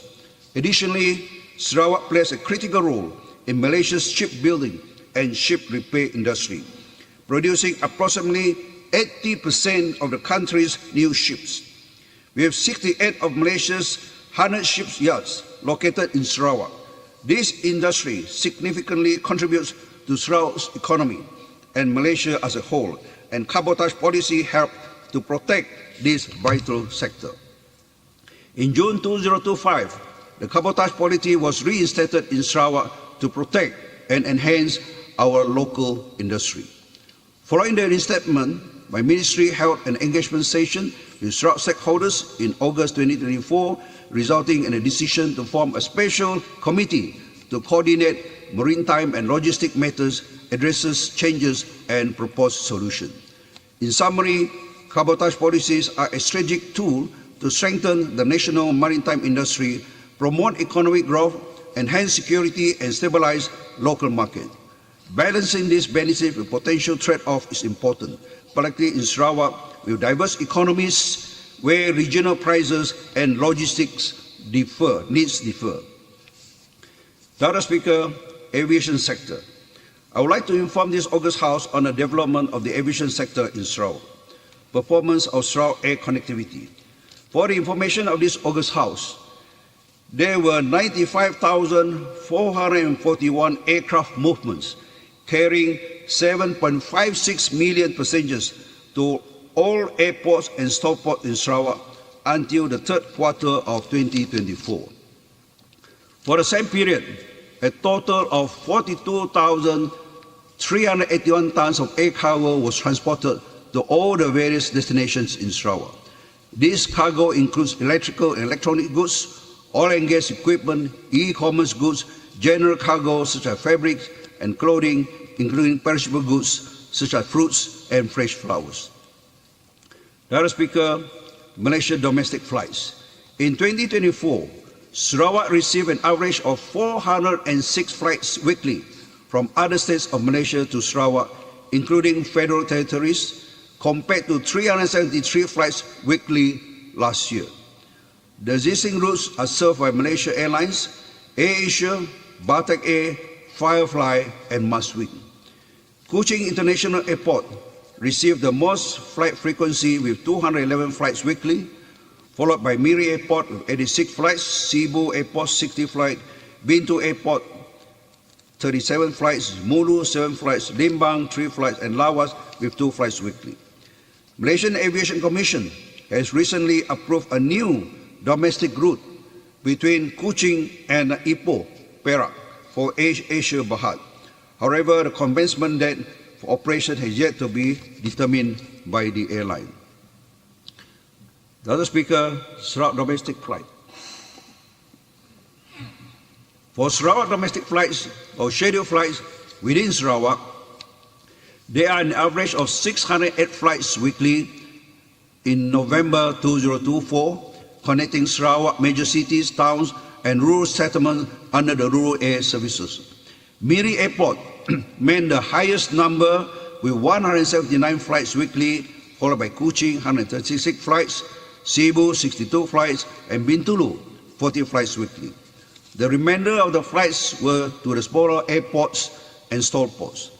The flight operations are operated by AirAsia, Firefly, and Maswing. The other speaker, Sarawak international flights. As of November 2024, there are 37 international flights weekly to Sarawak, compared to the first quarter of 2024, which recorded only 13 flights weekly. This is due to Scoot flight of expansion in June 2024 from Singapore to Cebu and Miri, with an average of 3 flights and 4 flights weekly, respectively.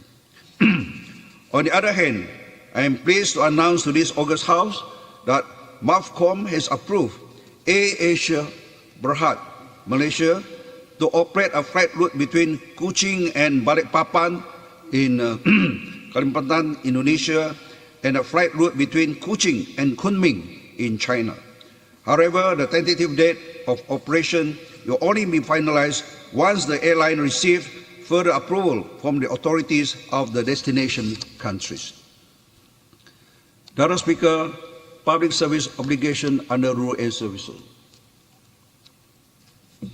My ministry, in partnership with the Ministry of Transport Malaysia, MAVCOM and Maswing, is taking proactive measures to enhance the efficiency of the rural air services through the public service obligation. In the Budget 2025 presentation by our Yang Amat Prime Minister, Datuk Sri Anwar Ibrahim, assured that the federal government will remain committed to providing efficient, affordable, and comfortable public transport for all Malaysians. He also announced an allocation of 209 million to sustain the rural air services in Sabah and Sarawak. As of the third quarter of 2024, Maswing has transported a total of 253,210 passengers and 856 tons of cargo across the rural air service routes this year. This involved 17,560 aircraft movement, highlighting the critical demand for air connectivity in these areas. The existing RAS agreement between the federal government and Maswing Berhad is valid from 1st January 2019 until 31st December 2024.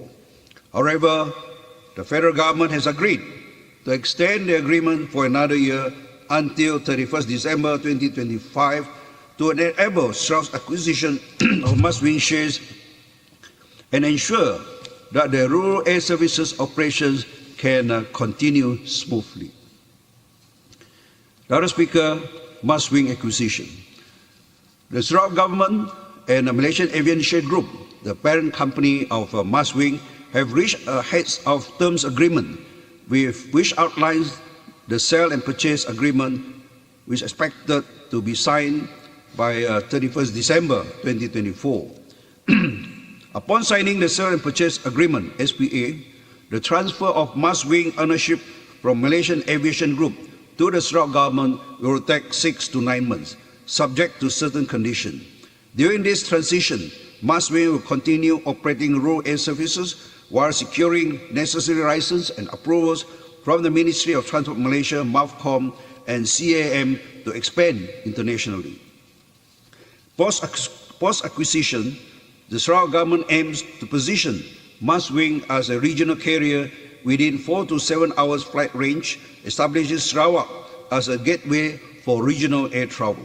This aligns with Sarawak's vision to enhance its profile as an international destination and attract foreign investment. If improved air connectivity playing a key role in this effort. Madam Speaker, additional flights during festive season. My ministry is fully cognizant of the increased demand for air travel during festive season and school holidays. To address this, we are collaborating closely with the Ministry of Transport Malaysia, MAVCOM, and the airlines to ensure that adequate flights and seats are available to various destinations in Sarawak while keeping airfares affordable. During the last Chinese New Year and Hari Raya, the federal government, through the Ministry of Transport Malaysia, introduced the ringgit Midnight Extra Flight Initiative. As part of this effort, airlines added 30 extra flights and upgraded over 15 aircraft, transitioning from Boeing 737-800s to larger Airbus A330, which can carry 300 passengers per flight. In this regard, my ministry has conveyed to the Ministry of Transport Malaysia to continue offering similar incentive and reach out to the relevant airlines to arrange for increased flight frequencies and keep the flight fare at a reasonable price for the upcoming festival periods, including Christmas and New Year celebration. Madam Speaker, flight disruption.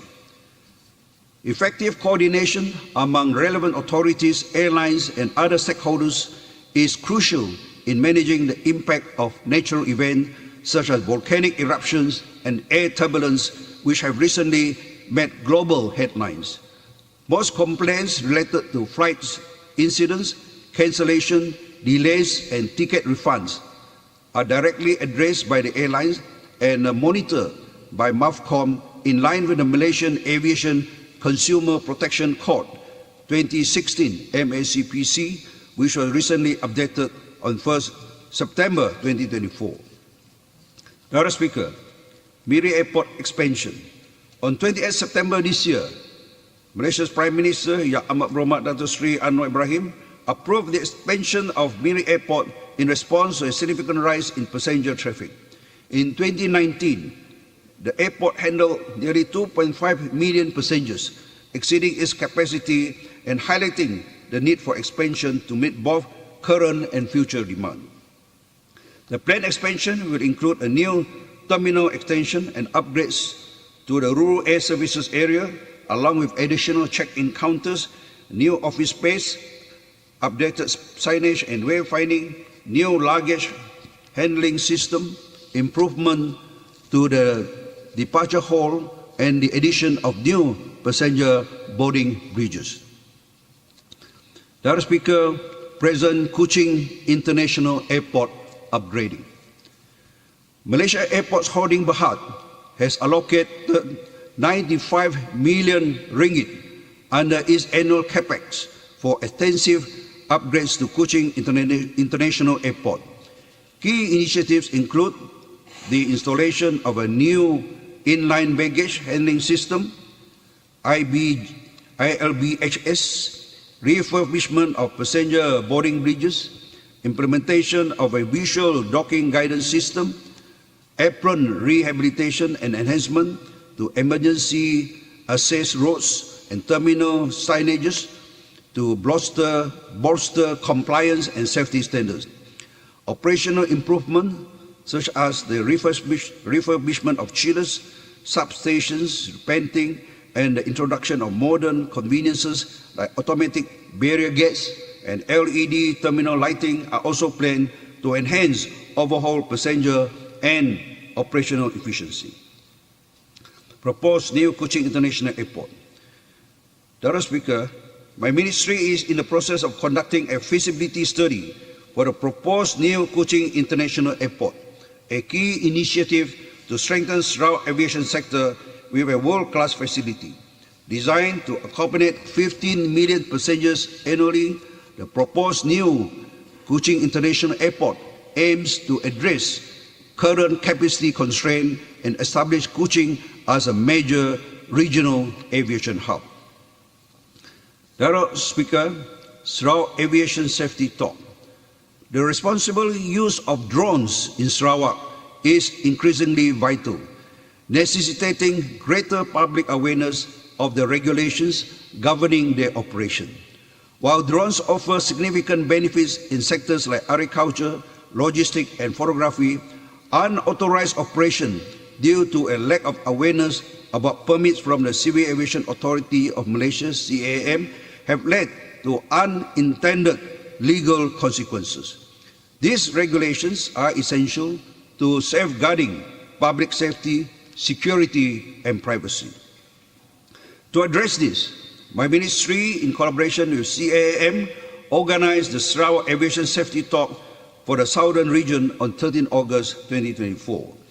The event provided government agencies, industry stakeholders, and aviation professionals with key insights on topics such as drone regulations and aeronautical search and rescue. Given the positive feedback received, the ministry plans to extend the program to the central and northern regions of Sarawak next year, further enhancing safety awareness and best practices across Sarawak aviation landscape. Madam Speaker, collaboration with the aviation industry.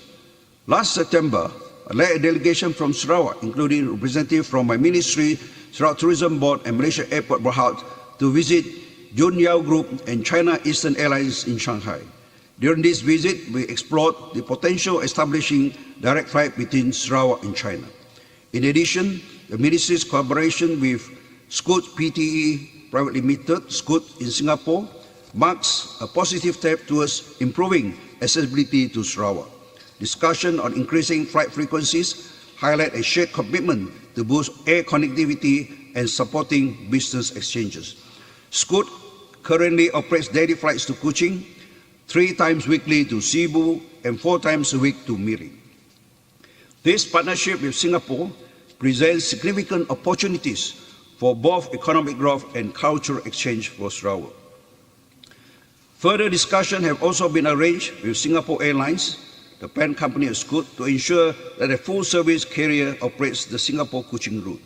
This is aimed at supporting high-end tourists and business travelers coming to Sarawak, especially after Malaysia Airlines discontinued the route early this year. Additionally, Batak Air has begun operating 10 weekly flights between Kuala Lumpur and Bintulu starting 1st November this year, and will also launch 14 weekly flights between Miri and Kuala Lumpur, effective 14 January next year.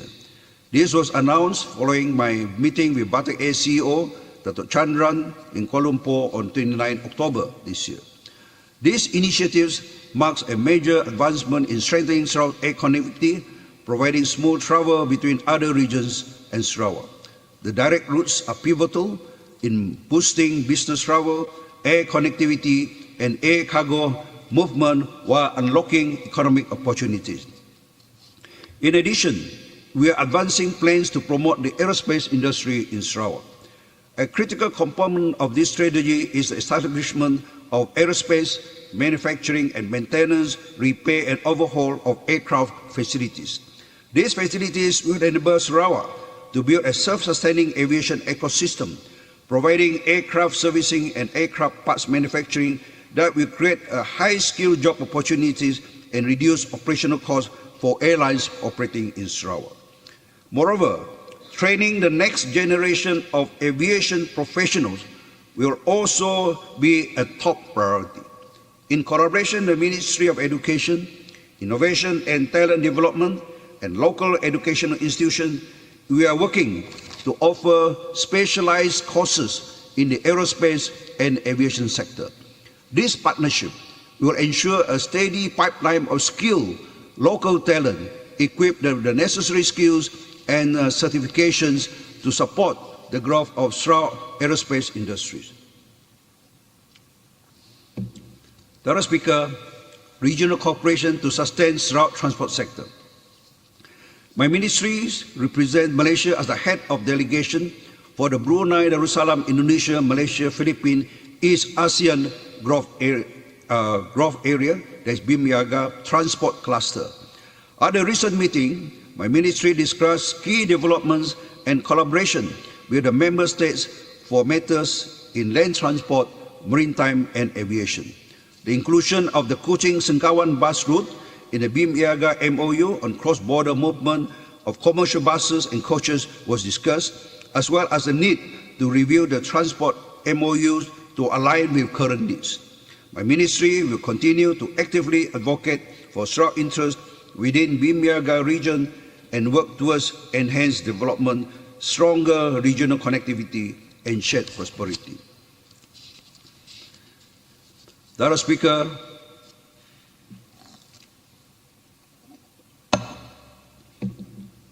response to specific issues raised by honourable members of this August House.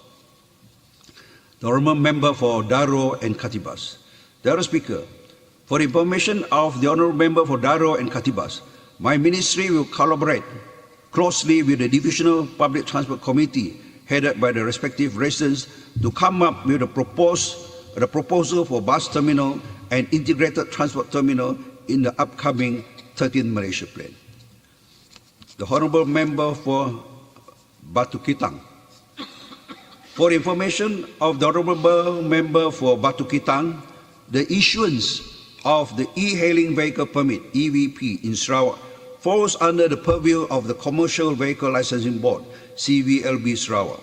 At the moment, there is no application from any local private company to CVLB Sarawak for e-hailing license.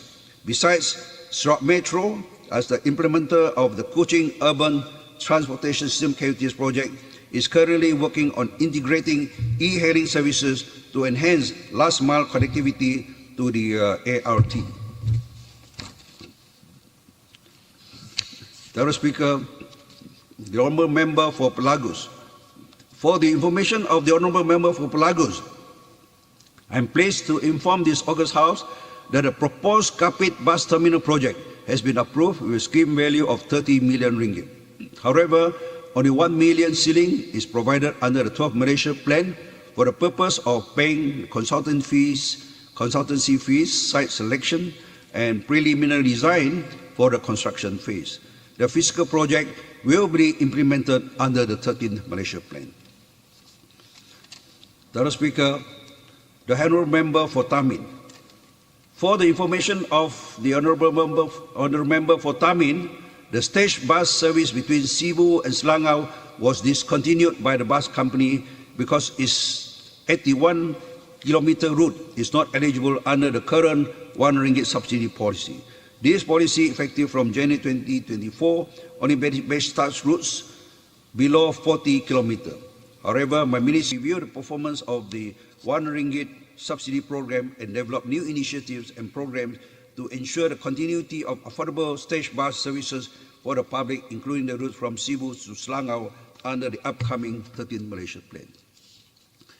Madam Speaker, the honourable member for Jepak, for the information of the honourable member, my ministry, through Sarawak Rivers Board, will study the feasibility and requirements for the jetty at Kampung Kuala Segan, Sungai Tengah before submitting a project proposal under the 13th Malaysia Plan. Madam Speaker, the honourable member for Pendik. I now wish to respond to the allegations made by the honourable member for Pendik. First, on the contract package related to the 15 units of hydrogen fuel cell feeder buses, which was awarded by Sarawak Metro, Sdn Bhd to a joint venture company consisting of SKS Koch Builders Sdn Bhd and Sun Credit Sdn Bhd. I wish to clarify that the contract awarded, which was valued at 122,441,222 million, consists of, among others, the chassis, bus system and bus body, which is 81,753,375 ringgit, representing 66.77% of the total amount. That amounts to Yang Muhammad Menteri, if I can intervene, your figure RM 122,441 222 million. Yes, that's right, million. Should we say, or should it be ring in ringgit? You just delete the million. Otherwise, it would be. Sorry. Is that correct? Million. Yeah. Yeah. I leave it to you. Million. Yeah. 122 million. Yeah. Yeah. Muhammad Menteri, I think delete the word million after the figure. Oh, should be okay. yeah. After the correct. After the correct. Million. Yeah. That's it. Yeah, and that amounts to 1,486,425 million per unit of bus. Not over 2 million. 1,486,425,405,000 per unit of bus. For information of this August House, the other items in the contract package are preliminaries and general, training, documentation which includes the training manual, full scope maintenance services during the warranty period, 36 months full scope maintenance services after the warranty period, tools, supply of major components, swing units designed for customization and tailor-made specifications, and the provisional sum which includes spare parts and consumable items after the warranty period, including relevant taxes and duties amounting to a total of 687,847 ringgit, 33% of the overall cost. Secondly, on the member for pending's allegation that SKS Koch Builders Sdn Bhd, a West Malaysia company, has teamed up with Sun Credit Sdn Bhd, a local company, to meet the tender requirements set by Sarawak Metro. This is also incorrect. For this tender exercise, the participation of a Sarawak local partner was not listed as a requirement.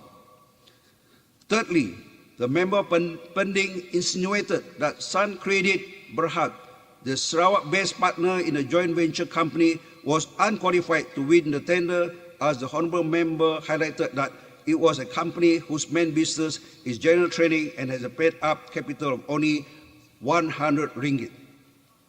For the information of this August House, the contract was awarded to the joint venture company between SKS Koch Builders Sdn Bhd and Sun Credit Sdn Bhd, where SKS Koch Builder is the lead partner with a 70% equity in the joint venture company, while the remaining 30% is owned by Sun Credit Sdn Bhd. In law, the joint venture partners would be jointly and severally liable for the due performance of the contract. SKS Koch Builders Sdn Bhd, established in 1997, has 27 years of experience in the bus industry and has a paid-up capital of ringgit Malaysia 20 million.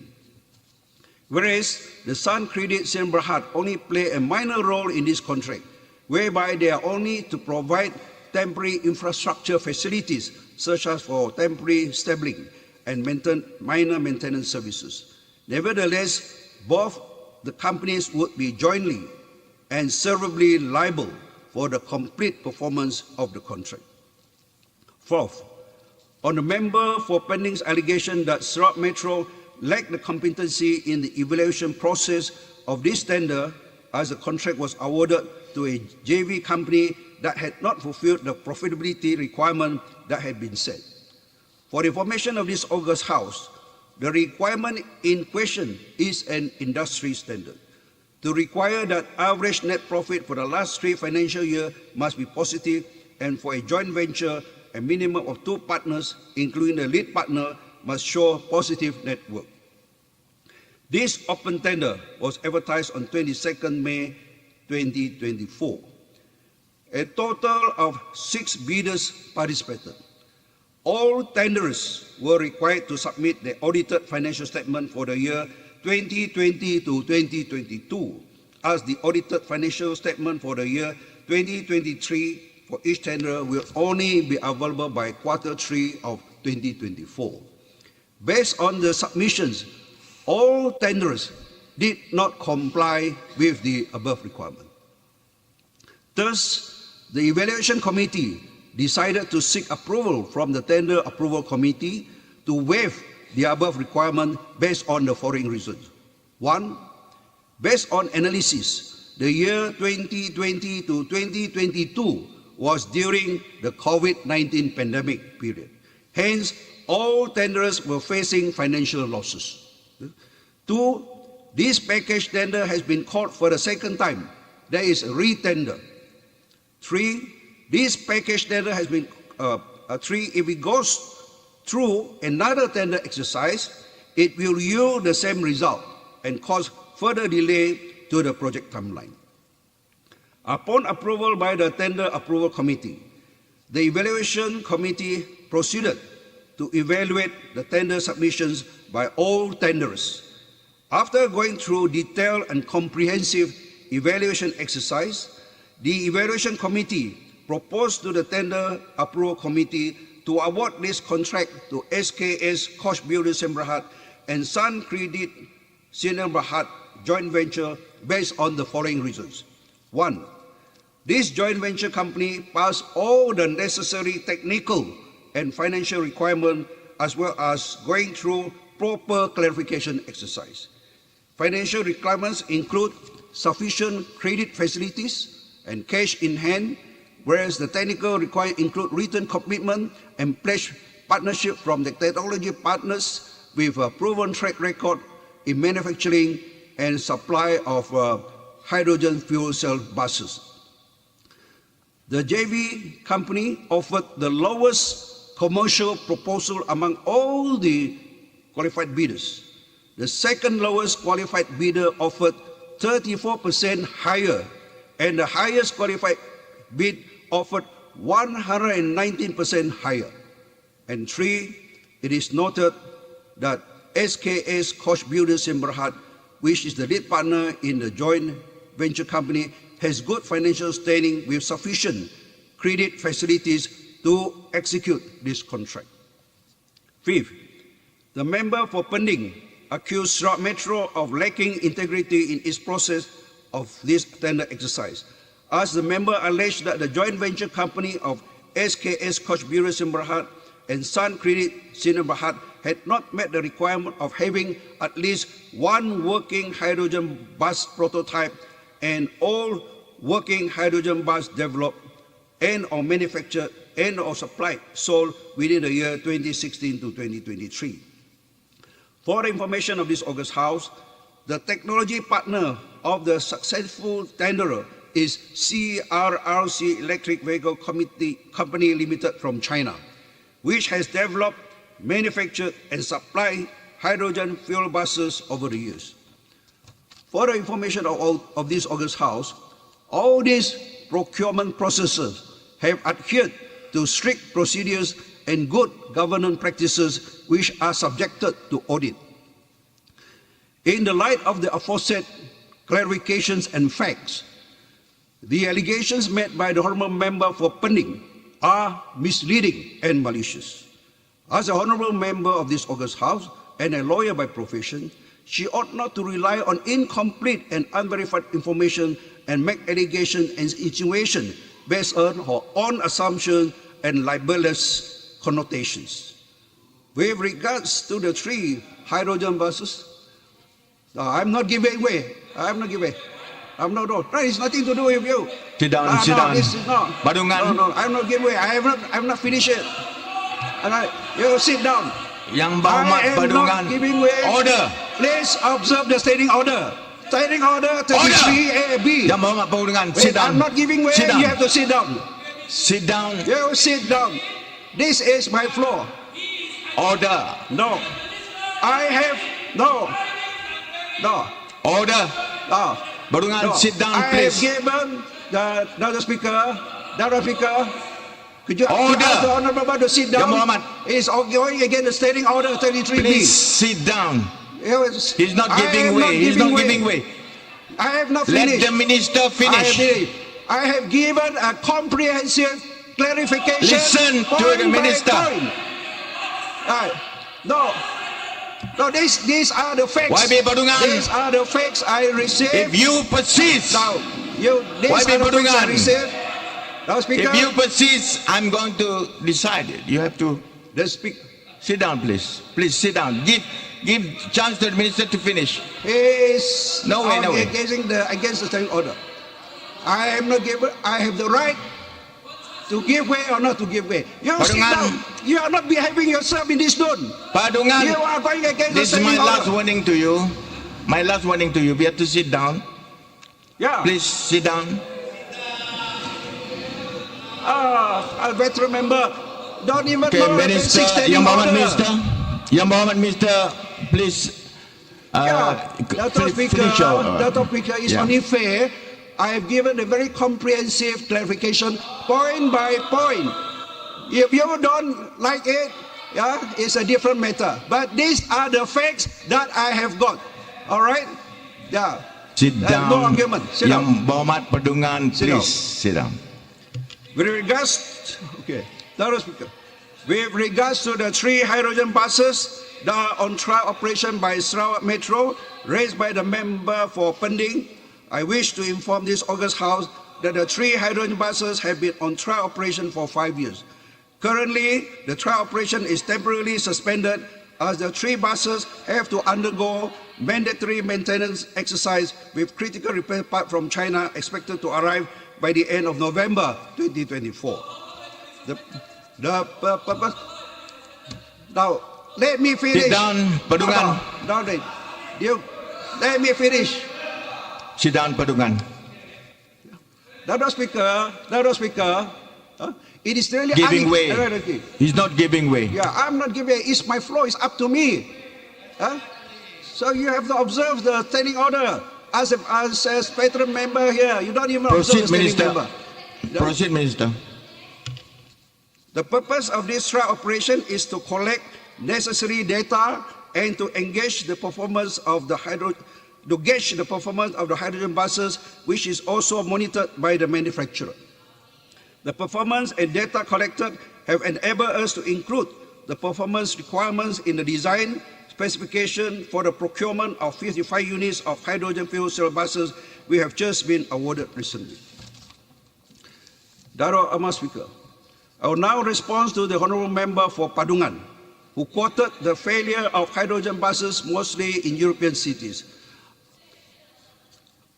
Dr. Speaker, according to the International Association for Public Transport, UITP, in 14 countries across Europe, a total 181 hydrogen buses are currently in operation. Orders have been placed for 705 hydrogen buses, and tender exercises are ongoing for 149 hydrogen buses. As for Asia, it was recently reported in September 2024 by the website hydrogeninsight.com that South Korea's Ministry of Environment has unveiled a new national budget to have 21,200 hydrogen-powered buses on the country roads by 2030, up from the present 1,185 hydrogen buses this year, 2024. And this year, it was reported by the website sustainablebus.com, July 24, that one of Hong Kong's public transport operators will operate 147 double-decker buses powered by hydrogen fuel cells. The operator has also set the goal of operating a fully zero-emission bus fleet by 2045. As for the development in Greater China, According to the website fuelsalesworks.com, in 2022, the country has registered 8,198 units of hydrogen fuel cell vehicles in operation, including 4,241 units of hydrogen fuel cell buses. One of the latest news on hydrogen buses in China came from the website hydrogenworldexpo.com in May this year, where it was reported that 55 hydrogen buses will be brought into circulation in Beijing. And over in America, the website sustainablebus.com reported that hydrogen fuel cell bus figures grew strongly in 2023, showing a 26% increase, with the state of California alone. Minister is raising a point of order. No, I'm not giving way. Point of order. I think, Minister, just point of order. But let's listen. What is the point of order that you're raising? Hold on. The point of order is the standing order that we have just recently passed in this House, whereby nobody can refer, no members can refer to website, news, reports for information which he is unable to. What standing orders that you think? The new one? 32. 32. 32. Standing order 32, Mr. Speaker.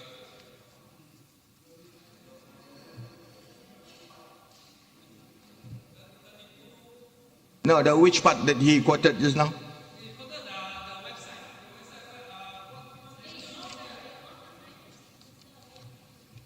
Is that verified? Dato' Speaker, yeah, there's several. The other member for Paduran also quoted the website. I'm responding to you. My ruling is like this. He also quoted on the website. But yeah. Okay, Dato' Speaker. Yeah, let me continue. Yeah, just hold on. Okay, which part of your speech that he is? No, which part of the speech that you referred to? 145. Which one?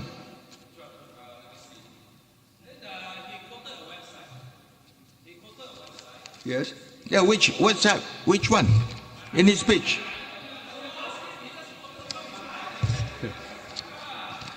No, Dr. Speaker, the honourable member for Padungan, he quoted the website, his website. So I'm responding to you via other websites to counter what you said. No, what's wrong with that? Yeah, you started it. So since you quoted the website, you just continue, Mr. Yeah, I'll continue.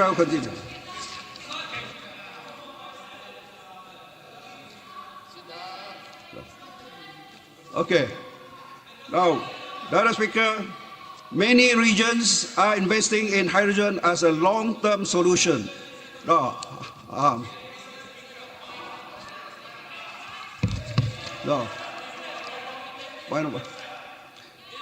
Yeah, hydrogen website is yeah. It is, no, it's not a phony website. Yeah, you're afraid. No, you first of all verify your website. You quoted the website and all the since 2001. Let me finish first. Let me finish, Dr. Speaker. Yeah, many regions are investing in hydrogen as a long-term solution, anticipating economies of scale and future cost reduction. With countries all around the world increasingly adopting hydrogen technology, particularly for public transport, we must seize the opportunity to keep pace with global innovation. With the recent advancement in hydrogen production, fuel cells evolving technology is improving its efficiency, which is expected to reduce the operation cost.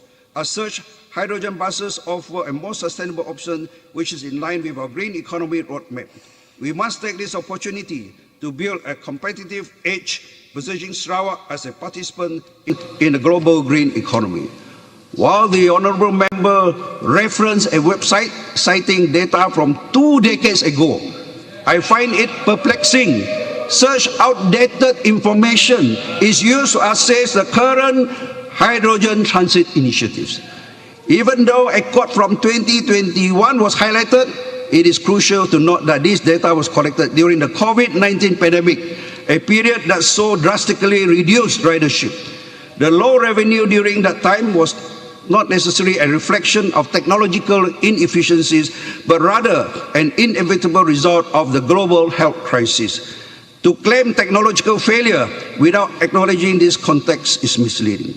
Moreover, hydrogen technology has made significant advancements in recent years. It is vital for any discussion in this August House to reflect the current state of technology, future trends, and the broader benefits of hydrogen initiatives, including the alignment with Sarawak's green economy agenda. These projects are not just about transit. They aim to create job opportunities, drive innovation, and achieve zero carbon emissions. Therefore, I urge the honourable member for Padungan to adopt a more professional and comprehensive approach in his critique. Any statement made in this August House should be well researched and reflective of current realities to avoid misleading both the House and the public. Jangan jadi seperti kata di bawah tempurung.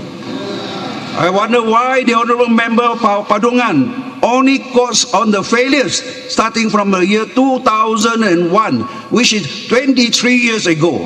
Why the rest were ranging from 20 years ago, with the latest data being the year 2019 and 2021, which is during the COVID-19 pandemic. These data are outdated and do not reflect the present realities of advancement in hydrogen technology. Hold on, Yang Berhormat Minister, if you can let me intervene a bit, just for clarification, all right, on this issue of the mandate standing order, okay? It is not invalid or is not improper to refer to a website. By referring to a website which is properly displayed in the internet, yeah, with all the particulars, yeah, which are very clear as to which website, yeah, you're referring to, yeah, they are established and so on, you can rely on data which are not controversial. This is from my understanding.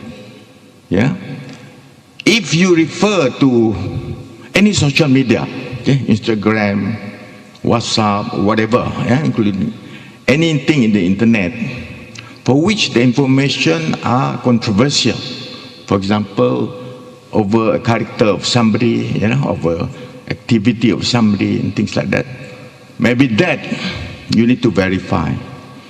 So in this case, I see that Yang Berhormat Menteri, yeah, has done his research, yeah, basing on information from certain established website. Okay.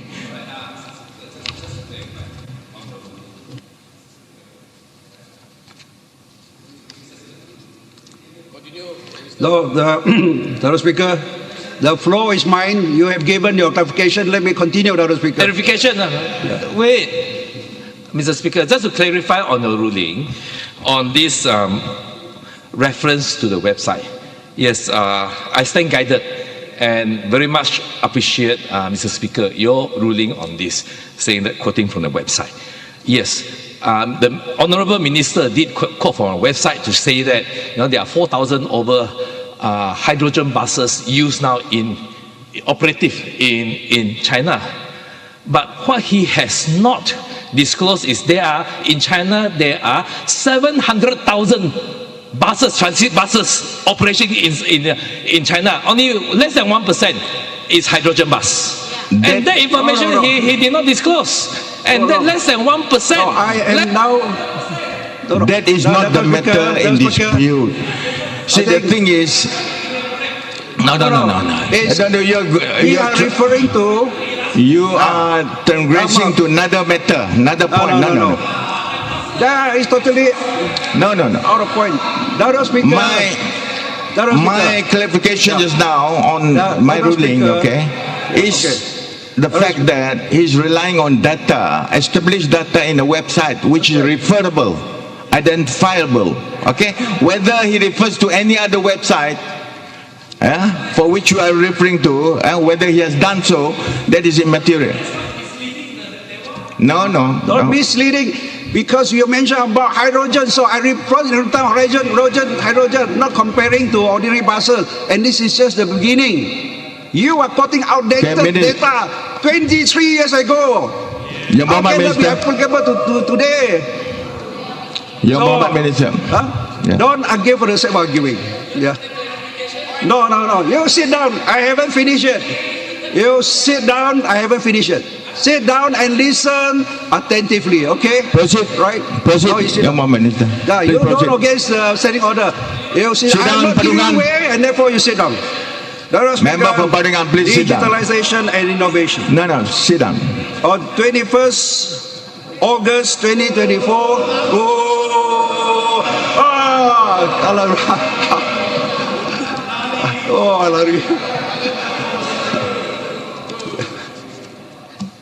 That's the problem. Yeah. When he, Proceed. Please proceed. it is, Please Mr. Speaker, when they make allegations, we have the right to rebut, to review the facts. What's wrong with that? And I'm giving a very comprehensive clarification, point by point, crystal clear. And they cannot accept the fact. It's up to them, they will accept or not. But those are the facts that I've got to receive. You see? Second Minister, I think we leave it to the court of public opinion and so on, whoever, to judge where they have gone wrong or otherwise. Okay, Mr. Speaker. Okay, let me continue. I still got a number of pages here. Okay, digitalization and innovations, contribution of Ministry of Transport Sarawak. Mr. Speaker, on 1st August 2024, my ministry was honored to receive the Best Data Cataloging Agency 2024 award during the Sarawak Government Digital Week 2024. This recognition not only acknowledges my ministry's achievement in data management, but also marks a significant step forward in the advancement of digitalization in Sarawak. In addition to our progress in digitalization, my ministry is committed to driving innovation, especially in service delivery, to provide better solutions for community challenges. Last October, a team from my ministry for the first time reached a significant milestone by qualifying for the state level in the 2024 Sarawak Civil Service Innovation Convention Awards. This achievement is not only a source of pride, but a motivation for the officers to come up with more innovative ideas and solutions in the discharge of their duties and responsibilities to improve efficiency and effectiveness of the ministry. Mr. Speaker, conclusion. On 22nd August 2024, my ministry proudly celebrated the 5th anniversary of the Ministries of Transport Sarawak. This milestone reflects 5 years of dedication and progress in enhancing Sarawak's public transportation system, serving as a catalyst for economic growth and improved quality of life. By strengthening connectivity, we aim to unite communities, boost the economy, and advance our vision in line with PCDS 2030. These achievements were not made alone. They were the result of strong collaboration between the government, the private sector, and most importantly, the rakyat. To our dedicated civil servants, industry leaders, and local communities, your contributions have been invaluable and highly appreciated. And to Sarawakians in general, thank you very much for your continued support and trust in our shared vision. Before I conclude, I would like to express my profound gratitude and appreciation to all the agencies and stakeholders that have collaborated with my ministry, especially MOT, Ministry of Transport Malaysia, and agencies under the purview, including the Malaysian Aviation Commission, Civil Aviation Authority, Malaysia, Road Transport Department, JPS Sarawak, Sarawak Commercial Vehicle Licensing Board, Marine Department Sarawak, as well as the Royal Malaysia Police. Additionally, our appreciation extends to all state agencies, including those at the divisional level, who have assisted us in one way or another. I would also like to extend my heartiest appreciation to Yang Berhormat Dato' Ahmad State Secretary, Yang Arif Dato' Sri State Attorney General, and Yang Berbahagia Dato' Sri State Financial Secretary for their continued support. On the same token, I would also like to take this opportunity to express my sincere appreciation to Dato' Speaker, Dato' Ahmad Speaker and the team and all the staff of Dewan Undangan Negeri Sarawak for their dedication and efficiency in handling the proceeding of this August House. And before I conclude, I have several pantun. Yeah, Pending has left already. Yeah. Mak Yong ke pasar membeli kuih cap, naik ART singgah ke Pending. Berhati-hatilah sebelum berucap. Salah berucap, kepala pening. Huja pembangkang, jangan percaya. Faktanya lapuk, suka mempetikai. Wahai rakyat, janganlah terpedaya. Pembangkang memang tak boleh pakai. Projek ART sedang dilaksana. Mesra alam, mesra pengguna. Menghubung rakyat ke sini, ke sana. Bukti GPS sangat berguna. Yang amat berhormat Premier, pemimpin berwibawa, memimpin Sarawak bumi tercinta, belanjawan dibentang penuh wibawa untuk kesejahteraan rakyat jelata. And lastly, itu pantun ini Iban. Bakar langit terang menerang, dipancar bulan bakar ke siang. Parti GPS meri pemansang, rakyat Sarawak ngasai penggelantang. Bunyi lagu berkikis bulu betis, bertanda berami ngau temuai. Nadai dengar sebana pembedis, rakyat hidup segulai sejalai. Akhir sekali, saya ingin mengambil kesempatan ini untuk mengucapkan selamat Hari Christmas, selamat Tahun Baru 2025 dan selamat Tahun Baru Cina kepada semua rakyat Sarawak dan semua ahli-ahli yang berhormat dan semua termasuk Dato' Speaker dan semua yang terdapat dalam Dewan yang mulia ini. Semoga Sarawak terus maju, makmur, kekal harmoni dan sentiasa diberkati. Sekian, terima kasih. Yang Berhormat Menteri, I think it's important that I say this about the proposed, what they call it, amendments to our standing orders, which was referred by Padungan, Yang Berhormat Padungan. It is not, improper for us to refer to any website, to get information from there, if that website is verified to be an established website. What these amendments was jealously guarding, this Dewan from any, what they call impropriety, is that concerning statements which contain allegations or something which is controversial, for which they would like to rely upon in order to make their speeches or rely on the debate to attack on any other party. So to me, what you did, Yang Berhormat Menteri, was right. I mean, you quoted the websites in full and you stated all the data. And the information you quoted were not controversial. They are meant for all to see. So whether someone disagree with you, that is another point. Whether you have to refer to, counter-check with 700 other websites, that is immaterial. So what you relied upon in your winding up speech is proper. So that's why I ruled that way just now. And to say that you need to call the website or check with them, that is unnecessary, because this is not controversial information. This is not controversial statement or something which, what do you call it, is negative in nature. So I think that is my explanation. why I did what I did towards Yang Berhormat Pedungan and yourself. So with that, I think I also have one pantun. Tuan Puteri menjamu hidangan, jeruk mangga turut disaji. Hari ini selesailah persidangan, esok pula bersambung lagi.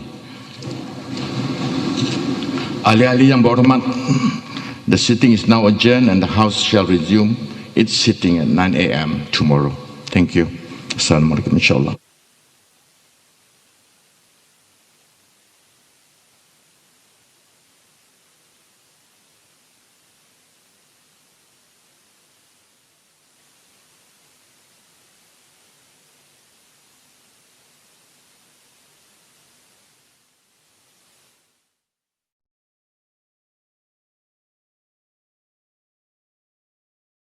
Hey, this is Makai McCraven. I'm Sheila Majid. I'm with the Clarinet Trio. We are I'm your boy AD from Granite Sky Chinta.